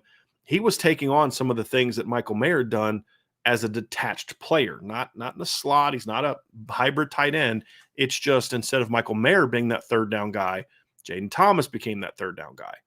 And so that's when you look at it, that's what I'm referring to as far as him taking on some of that role. From a volume standpoint, I won't be shocked if Jaden Thomas is the team's leading receiver, but that's going to only take you so far. You need guys who can make big plays. And yes, there's the Deion Coles. He can be that, could add some of that. And he needs to step up. You look at Chris Tyree is going to be very important. He needs to step up. But to me, what's going to make this from being a good receiver class, a good receiver unit, to one that is good enough to allow you to go out and compete for a title is going to be the emergence of Tobias Merriweather, the only receiver in this class. And what I mean by that is, of all the receivers in the roster, he's the one that brings the skill set that I think is most needed to really take that next step. He can be a volume guy if you need it, but it's more so it's giving you a legitimate vertical option. Now, Tobias is not a burner, never been a burner, but neither was T. Higgins. It's more about route running, length, skill set, ball skills, knowing how to get open, and then having good speed for that size. And I think that's what Tobias brings to the table. He's a guy to me that if you can have Jaden Thomas and the tight ends and the boundary guys, Chris Tyree doing his thing, Jaden Greathouse coming in as a freshman doing his thing, Tobias then goes out there and let's say he only catches 40 to 45 passes, but if he's averaging 17, 18, 19, 20 yards a catch, then all of a sudden that adds a totally different dynamic to this offense. And it makes this offense so much more difficult to defend. If Tobias becomes a guy that as a field outside receiver, and he'll move around a little bit, but as a primary field outside receiver, if you have to account for that guy in your offense, it makes it a lot more challenging for a defense to account for the rest of it. Because a boundary guy is you got to defend him, but just the very nature of him being a boundary defender or player, you have certain things you can do where you can use the field, the sideline to help you. And with a field guy, if you now have to put more numbers to the field, it's going to naturally leave you with more creases to be hurt by in other areas, screen game, run game, things like that. And so to me, when you look at Tobias Merriweather, his emergence has a huge impact on how you defend the other receivers, how you defend the tight ends, and how you defend the run game. And it doesn't have to be where he's 75 catches for 1,200 yards. If he does that, great. It doesn't even need to be that. It needs to be 40 to 50 catches, averaging 17 plus a catch, and being a legitimate weapon to throw the ball down the field to on goes, post, deep overs, routes like that. If he can be a consistent weapon on those, it has a significant impact on the rest of the offense. Number 2, Jadarian Price. You could throw Jabron Payne in here as well from a depth standpoint, but I think Jadarian Price getting healthy at some point in time this season could have the biggest impact of all the running backs not named Audric Estime. I truly mean this. I don't care if Jadarian Price carries the ball one time in the month of September. I don't. If he's not healthy till Ohio State, which is the end of the month, or into October, that's fine. Just get him back healthy and back to the player he was. And if that takes an extra month of rest and development and training, that's fine.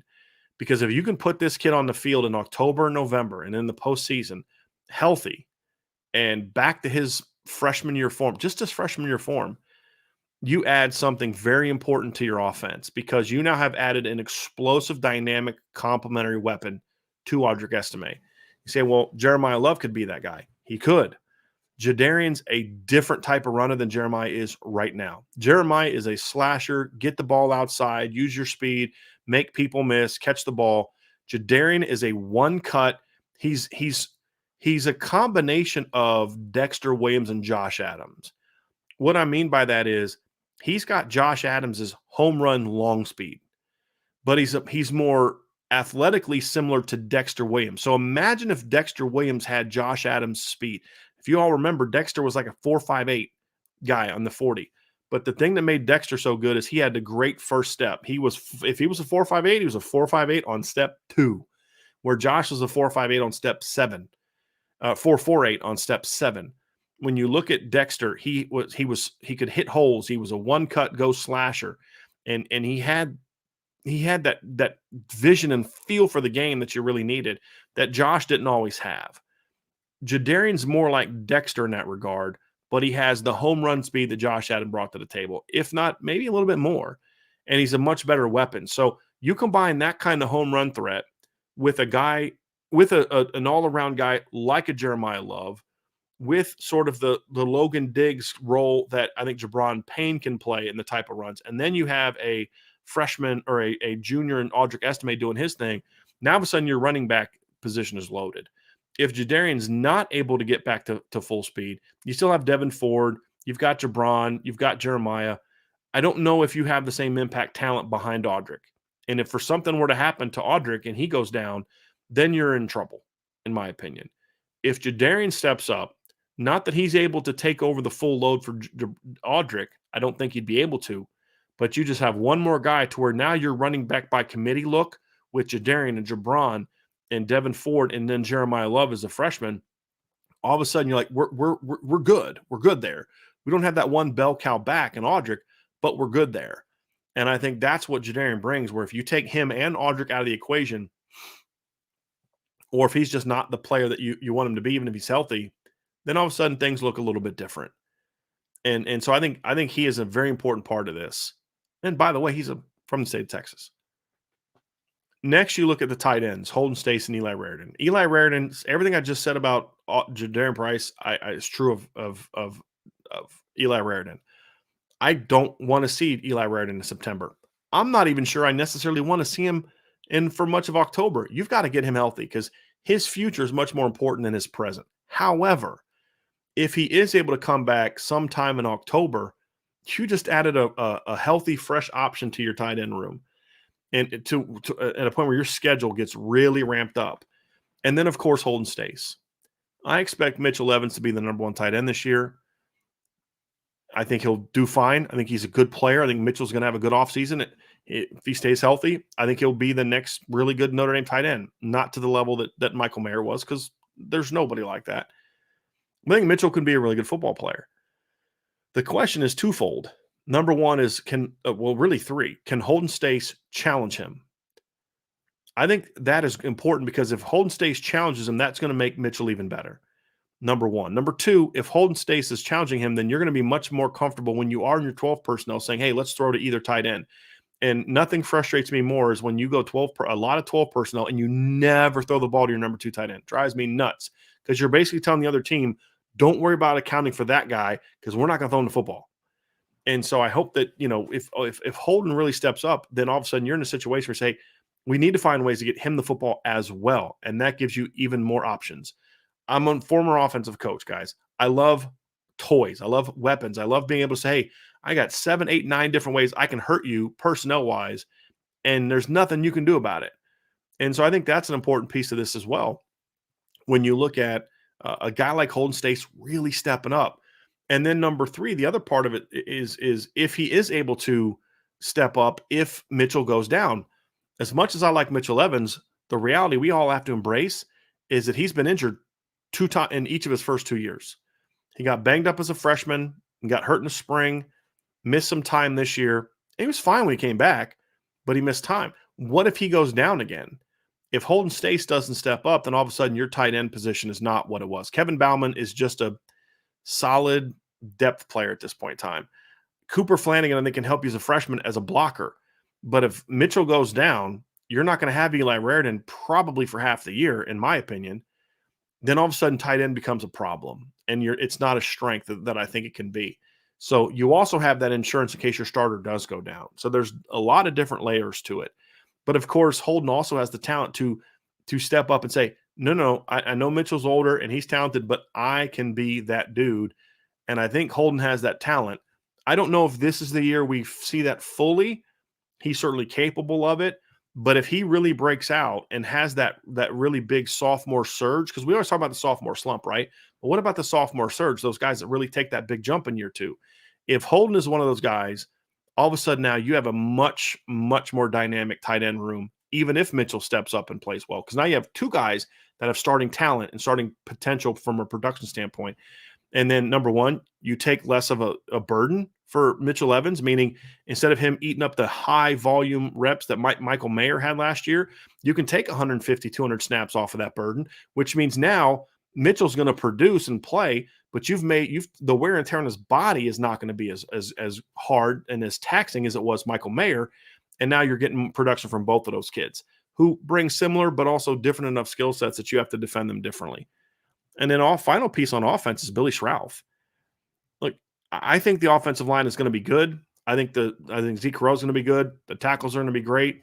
I think whoever ends up as the other guard spot is at least going to be steady. The big wild card for me is Billy Schrouth. He's arguably the second most talented offensive lineman on your roster outside of Joe Alt. I'd probably put Blake Fisher ahead of him right now, but Billy Schrouth has got that kind of talent. I'm talking about the returners. I'm not talking about Jagasol. I'm talking about the returners. But he's a redshirt freshman who didn't play a snap last year. How good can he really be in his first year? We'll find out. Is he going to be a guy that is a redshirt freshman really struggles? Or is he going to have a Tommy Kramer type of redshirt freshman year where he's good, not great, has some young guy mistakes, but still a pretty good physical run blocker? Because Tommy Kramer was pretty good in 2017 in a rotation with Robert Hainsey. Or does he have more of a Quentin Nelson-esque type of redshirt freshman year? If you remember, Quentin Nelson didn't play in 2014 with the starting left guard job in 2015, and he was excellent. And now, I'm not saying that Billy Schrouth is going to be as good as Quentin, but what I'm saying is Quentin he fit in perfectly. It helped that he had a center that had some experience, and Nick Martin to one side and a veteran tackle to the other side. That helped him get going sooner because he had two veterans that could help him with things. That's exactly what Billy Schrouth is going to have. You're going to have Zeke Correll as a fifth-year senior at center, now going into second year as a starter. You're going to have Joe Alt as basically a 3-year starter to your left side. You're going to have that veteran presence around you. And so if they can help Billy continue to go and he can kind of take that next step as a player, all of a sudden I feel a really good about this offensive line being elite. I truly believe that Billy Schrouth could ultimately be the key to this being a pretty good offensive line or a great offensive line. And again, just another sophomore who plays a big role in what this team is going to be offensively. And then final piece on offense, Steve Angeli.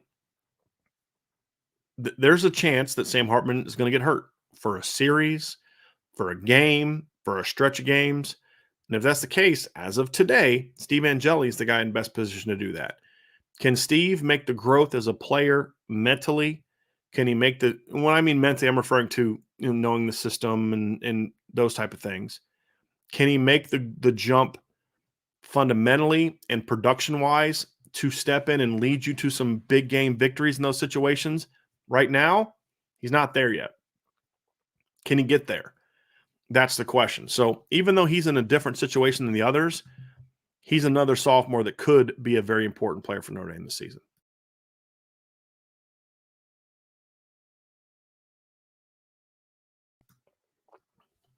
Defensive class is a little bit different. Obviously, Benjamin Morrison needs to at least be what he was last year. You just can't have any regression. If he's just repeats his last year, you don't even need a sophomore surge from Benjamin Morrison. You just need to make sure he doesn't have a sophomore slump. That's the key. Jaden Mickey's going to be an important player for them at cornerback this year.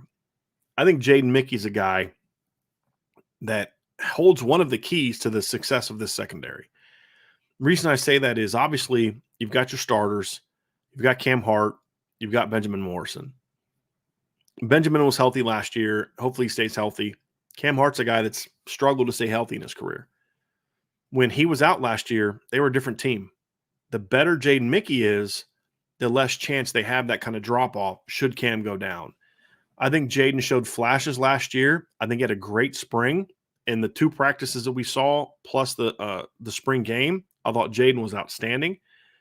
Can he take that? And remember, when his first semester, that spring, he was really good in the spring as well. But the big concern we had at the time was he's a little jumpy. He likes to jump stuff. He's a little too aggressive, and that cost him last year. Can he settle in and kind of become that kind of player for Notre Dame? That's going to be a question, because if Jaden Mickey can become, hey, he is a legitimate number 3 corner for your team, meaning he can step in and play just fine if a starter goes down, that's important for Notre Dame. He's more of a field guy now, but I think if he needed to, he could step in and play in the boundary.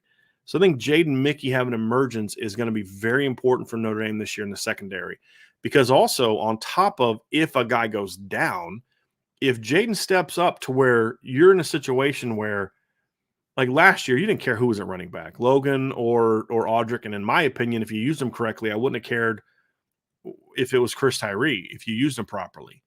Say, hey, they can all play. Then there's years where it's kind of like there's a little bit of a drop-off when Tony Jones comes off the field, because, Sebo Flemister and Jameer Smith aren't on the same level as Tony Jones.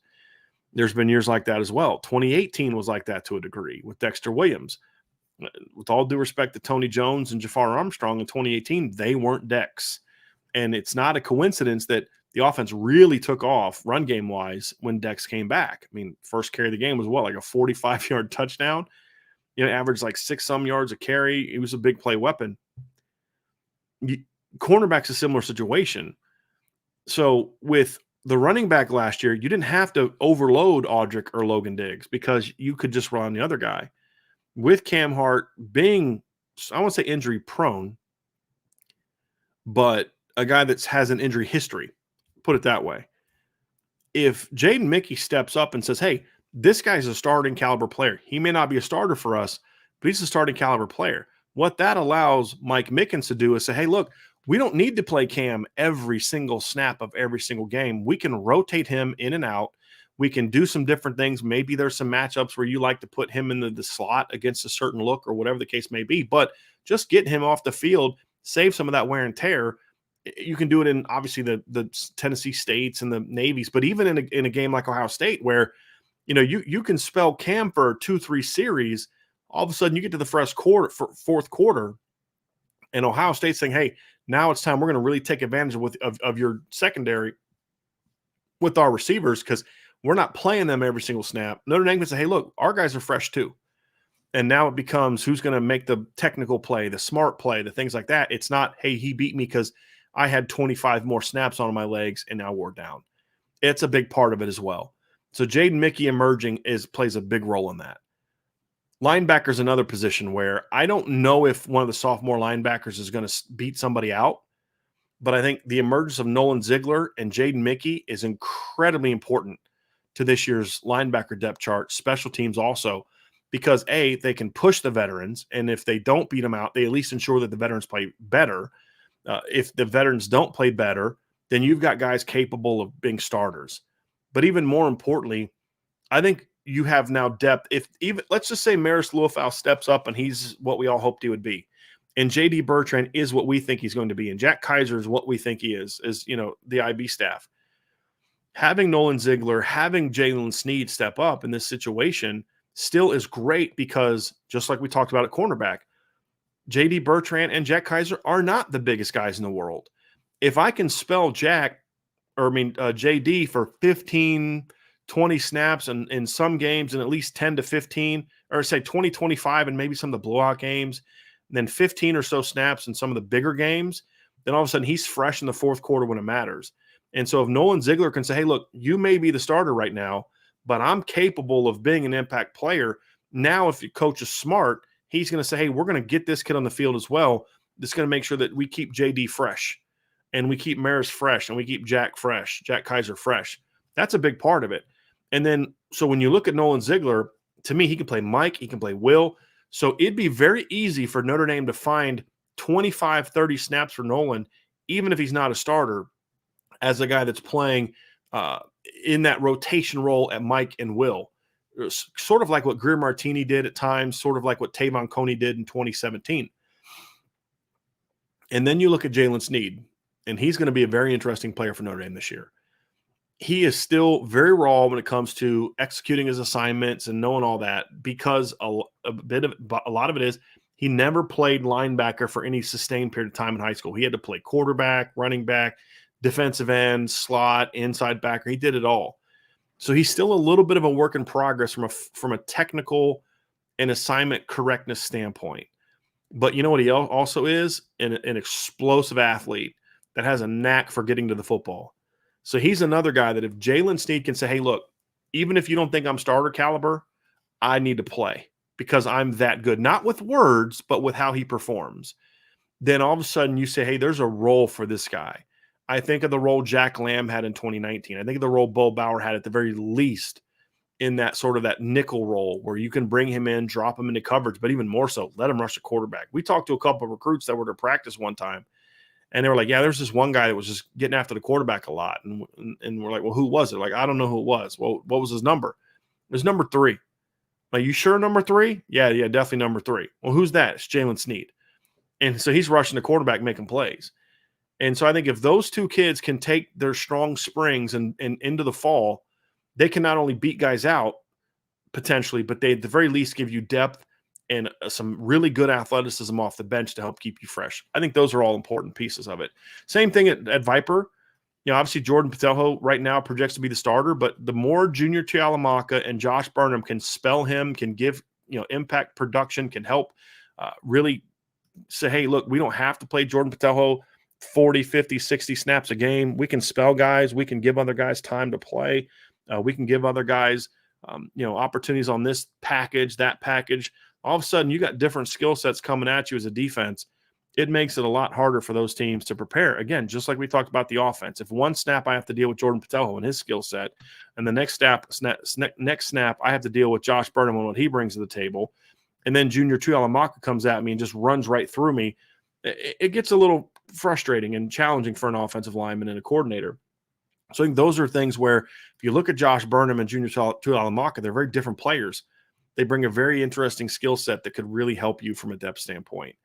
I think those guys are very important to what Notre Dame is going to try to do this year. So that's a lot of sophomores. I didn't even get into Tyson Ford and Aiden Gobira, guys that you say, hey, maybe these guys might help. I'm not even counting on them this season. I'm looking at guys that just right now need to step up, plan on being in the rotation, and guys are going to have opportunities to make plays. If the sophomore class can step up and thrive in those roles, whether it's as a starter or as a depth player, we're going to look back and say, yes, Sam Hartman was this, and Riley Mills was that, and Patelho was this, and this guy was that, Cam Hart was that, or whatever. But we're going to say, man, where they have been without the sophomores. And I think that's the role they can play this year. And I'm excited to see and very curious to see how those guys produce.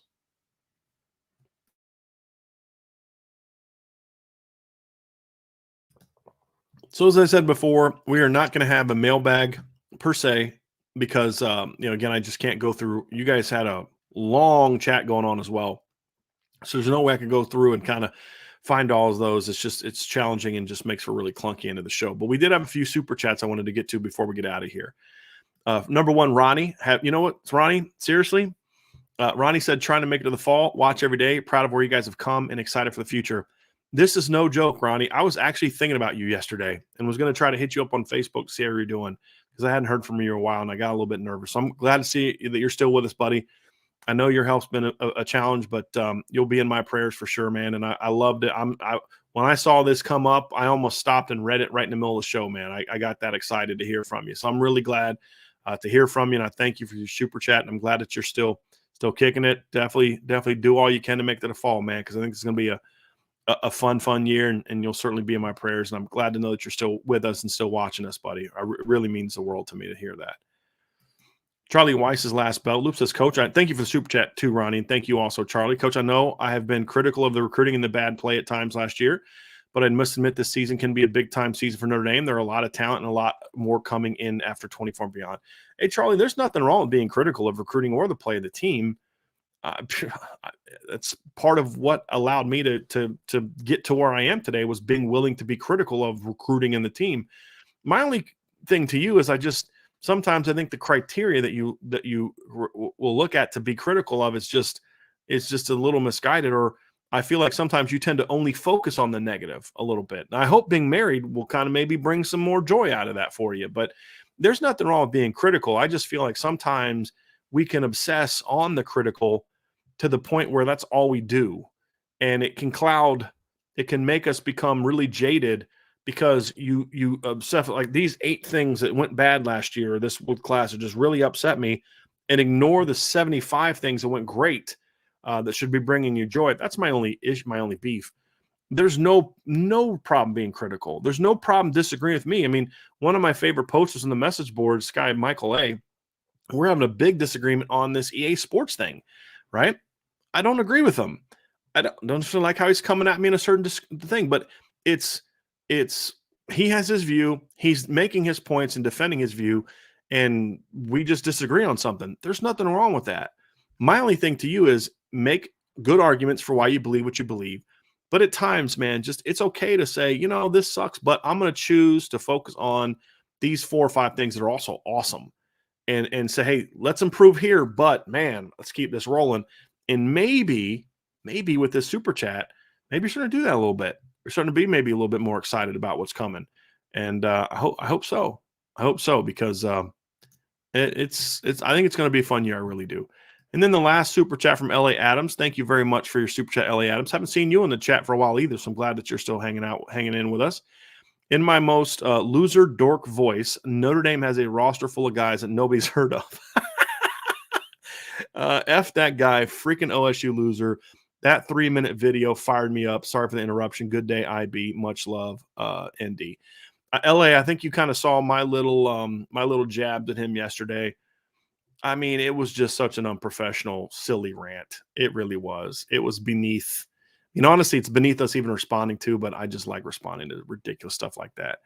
Like when you look at Ohio State, I have no problem with Ohio State fans saying they think they're going to beat Notre Dame. Unless were born in the 20s or the early 30s and you're old enough to remember a game in 1935, you don't know what it's like to lose to Notre Dame. And Notre Dame fans don't know what it's like to beat Ohio State. It's totally fine. And Notre Dame's, we've said it on this channel how many times, these are the games Notre Dame has to prove that they can win. And so far, they have not proven that they can win those games. They haven't.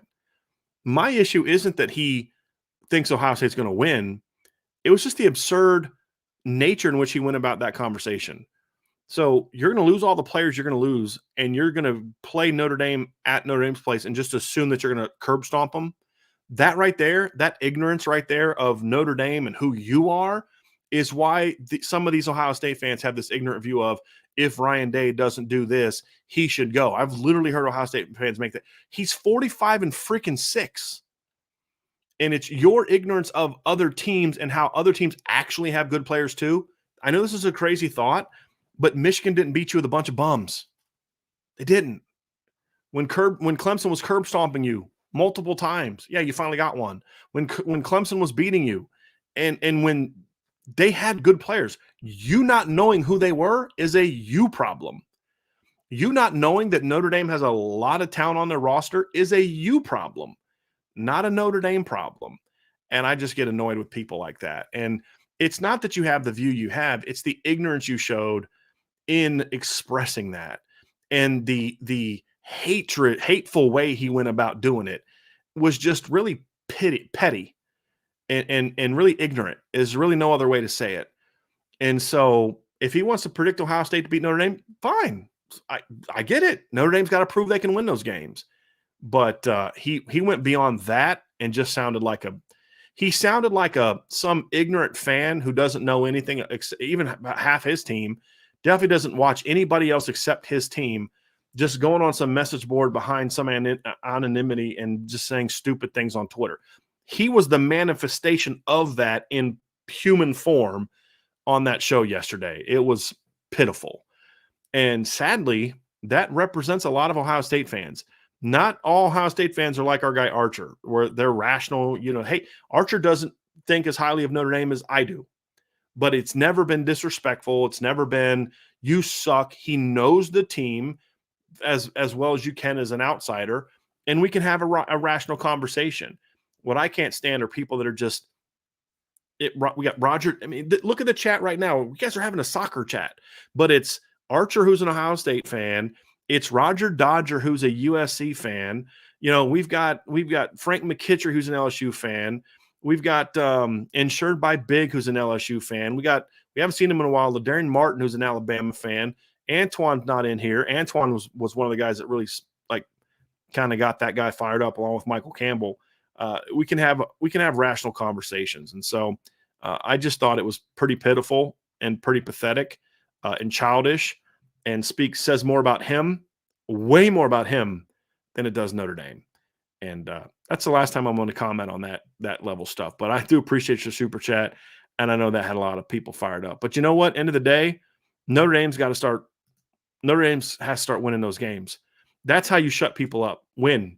Because you know why he's going off on Notre Dame now? Because he can't say jack about Michigan anymore. He can't say a word about Michigan right now. For 10 years, for 15 years, they could just yap bad about Michigan, and it was rightfully so, because Michigan, they dominated that series. Now, Michigan kicked their butt twice. He can't say jack. He can't run his mouth about Georgia because they didn't kick their butts. They beat them. He can't run his mouth about Alabama because they curb stomped them last time they played. So now he's going to go take shots at Notre Dame. And if you want to shut him up, here's what you do. Beat him. That's it. Beat him. And that's going to be the key. Got one more super chat just came in from Tyrell Wilson. Thank you, Tyrell, very, very much. He said, I think Jaden Thomas is going to break out this season. Thoughts? Well, yes, I tend to agree with you, but we would have to kind of define what a breakout is. I don't think he's going to have like a Will Fuller type of season. I don't think he's going to average like 18, 19 yards a catch and catch 15 touchdowns. But will I be shocked if Jaden Thomas leads Notre Dame in receptions this year? No, I won't. Even if he doesn't lead him in receptions, let's say Tobias has the ultimate breakout, and Tobias is kind of has like that Equanimous St. Brown type or Will Fuller, Golden Tate type breakout. If you remember, EQ had 1 catch for 8 yards as a freshman. Golden Tate, Michael, and Will Fuller both had 6 catches as freshmen. Golden Tate the next year goes out, has like 58 catches. I think it was like 180 yards, 10 touchdowns, I believe. Will Fuller goes from 6 for like 160 the next year till he had like 75 for like 1,094, something like that, 15 touchdowns. And that was in 13 games. EQ comes out, 1 catch, 8 yards in 15, goes out in 16, it was like 59 catches for like 960 some yards, 9 touchdowns. I could see Tobias having that kind of breakout and us looking back at the end of the year and saying, yeah, he was really good. But man, if Jaden doesn't make this play, if Jaden doesn't make that 3rd and 5 conversion, if he doesn't make this 4th down catch, if he doesn't do this, yeah, he only caught 50 balls for 610 yards. He wasn't Tobias, but man, he was money. That to me is a breakout. And so I certainly think he's capable of that. He started to show flashes of it late. He was great against Navy. His production he was good against North Carolina. It was just kind of the first game you started to see some potential from him. You start to see later in the season, there was games even when he didn't get a ton of touches against USC, but he was open a lot in that game. And not that Drew Pine missed him. It's just other guys were open too. I thought he played really well in the bowl game. His numbers don't show great production, but he made big plays. And when they actually were able to throw him the football, he was open more than he got the ball, right? I mean, you can't throw yourself the football. So I could see Jaden doubling up what he did last year in catches and yards. That would put him at like 50 catches for about 720 yards. I could see that. And that's a breakout season. I could also see him doing a little less than the doubling up on the yards, maybe 50 catches for 650 yards or 620 yards or 45 catches for 600 yards. I could see that. But the one thing I'm pretty confident about with Jaden Thomas is I believe, is going to be the guy that they turn to when they've got to make the money plays, especially early in the season. He's the guy that you're going to see Sam Hartman saying, on 3rd and 5, I got to go to you. But what we also saw in the spring game is they're not going to be afraid to throw the ball downfield to him either. And his improved route running, if he can even build on that a little more, I want to see Jaden just be a little bit sharper with his stems, a little bit more forceful with his stems, and being just a little bit sharper out of his breaks on some of those vertical routes. If he can just kind of take that to a little bit to the next level, And he'll be able to go out and make plays because he's not slow. He's not a burner, but he's not slow. He's a good athlete. I think those are things that you could see from Jaden where he's going to make a lot of plays. And I think he's going to play all over. I don't think he's just going to be the slot this year. I think you're going to see him in the slot. I think you're going to see him in the boundary at times. I think you're going to see him move all over a little bit. And, of course, he's going to be a good blocker. So he won't – here's the thing, Tyrell. I don't know if his production will be such that the national media will view him as a breakout, but I think we all will. We'll be talking about how, man, Tobias did this, and we'll praise Tobias what he did. Or, hey, Dion had a breakout game here. Man, Chris Tyree went off. Did you see – but the one consistent throughout the years, we're also going to be like, hey, but what about Jaden Thomas? And I think that's the kind of breakout I expect from Jaden. It may not be 70 catches, 100 or 1,000 yards, whatever. It may be. It's not really what I'm projecting, but I think by the end of the year, we're going to see him be like, boy, that guy was so important to this offense. And you hope he doesn't go down because then you really find out how important he is. Hopefully we don't have to experience that because I know he was banged up a little bit in high school. For a couple of years. So hopefully he's able to stay healthy and be that guy because I think he's a really quality football player and brings a lot of value. So I agree with you, Tyrell. I think Jaden could certainly be that kind of guy. No doubt about it. Well, that's going to do it for today's show, everybody. Thank you all so much for the super chats. Thank you all. The chat was great. Obviously, there was no craziness going on, so I didn't have to monitor it too much as from what I could see. Interesting discussion here to end the show. But thank you all so much for being with us. Remember, tonight, 6 o'clock, we're going to have IB Nation Sports Talk with Sean Stiers. Is going to be on, I believe, with Vince and Vince tonight. They're going to have an IB, the midweek mailbag. Tomorrow, we'll be back. We're going to have not sure what we're going to talk about tomorrow. Got to figure that out, but we're going to have some fun times tomorrow. I'm probably going to be on with Sean Stiers tomorrow at 1 o'clock. And then Friday, of course, we'll be back. Me and Vince will have the Friday mailbag. So we're going to have a lot going on for you guys this week. Of course, check out what we've got going on irishbreakdown.com. Got a couple articles up. We're going to really ramp up. I wrote an article about the Texas recruiting. I'm going to write something up here on the offensive recruiting here on the need to finish strong with the 2 kids we talked about in the show.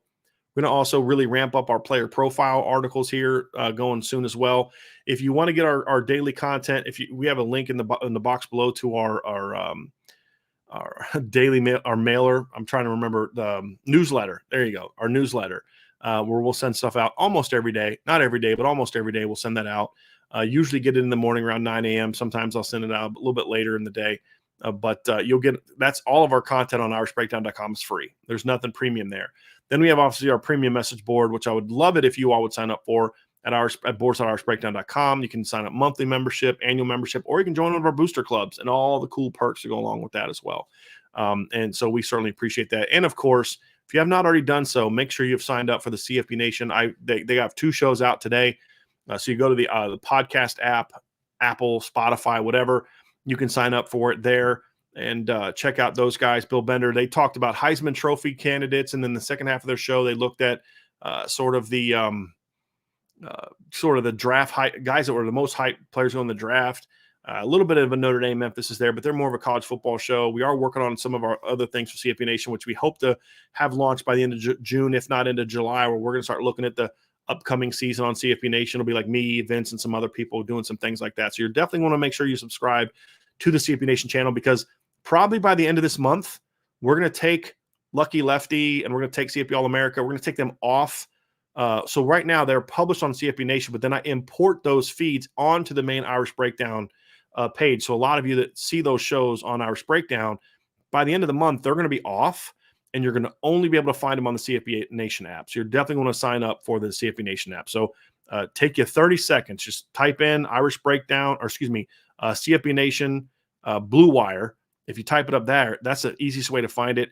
You can go there. It'll have the Apple link, the Spotify link. You can look at them directly from there and check those out because we're going to start having more stuff on there. But that's where you're going to be able to find those other things in podcast form. Hit that like button, everybody. Hit the subscribe button. Hit the notification bell. Share this podcast. If you listen via podcast platform, we would love a 5-star review. Check out the merch. You can buy this shirt on the merch store. You can buy this hat on the merch store, that flag, and a lot of other cool stuff on the merch store. So you definitely want to check that out. And it's another way that you can support Irish Breakdown. Thanks for being with me, everybody. Enjoyed the show. Hope you enjoyed the show. I'll talk to you all again very soon on the Irish Breakdown podcast.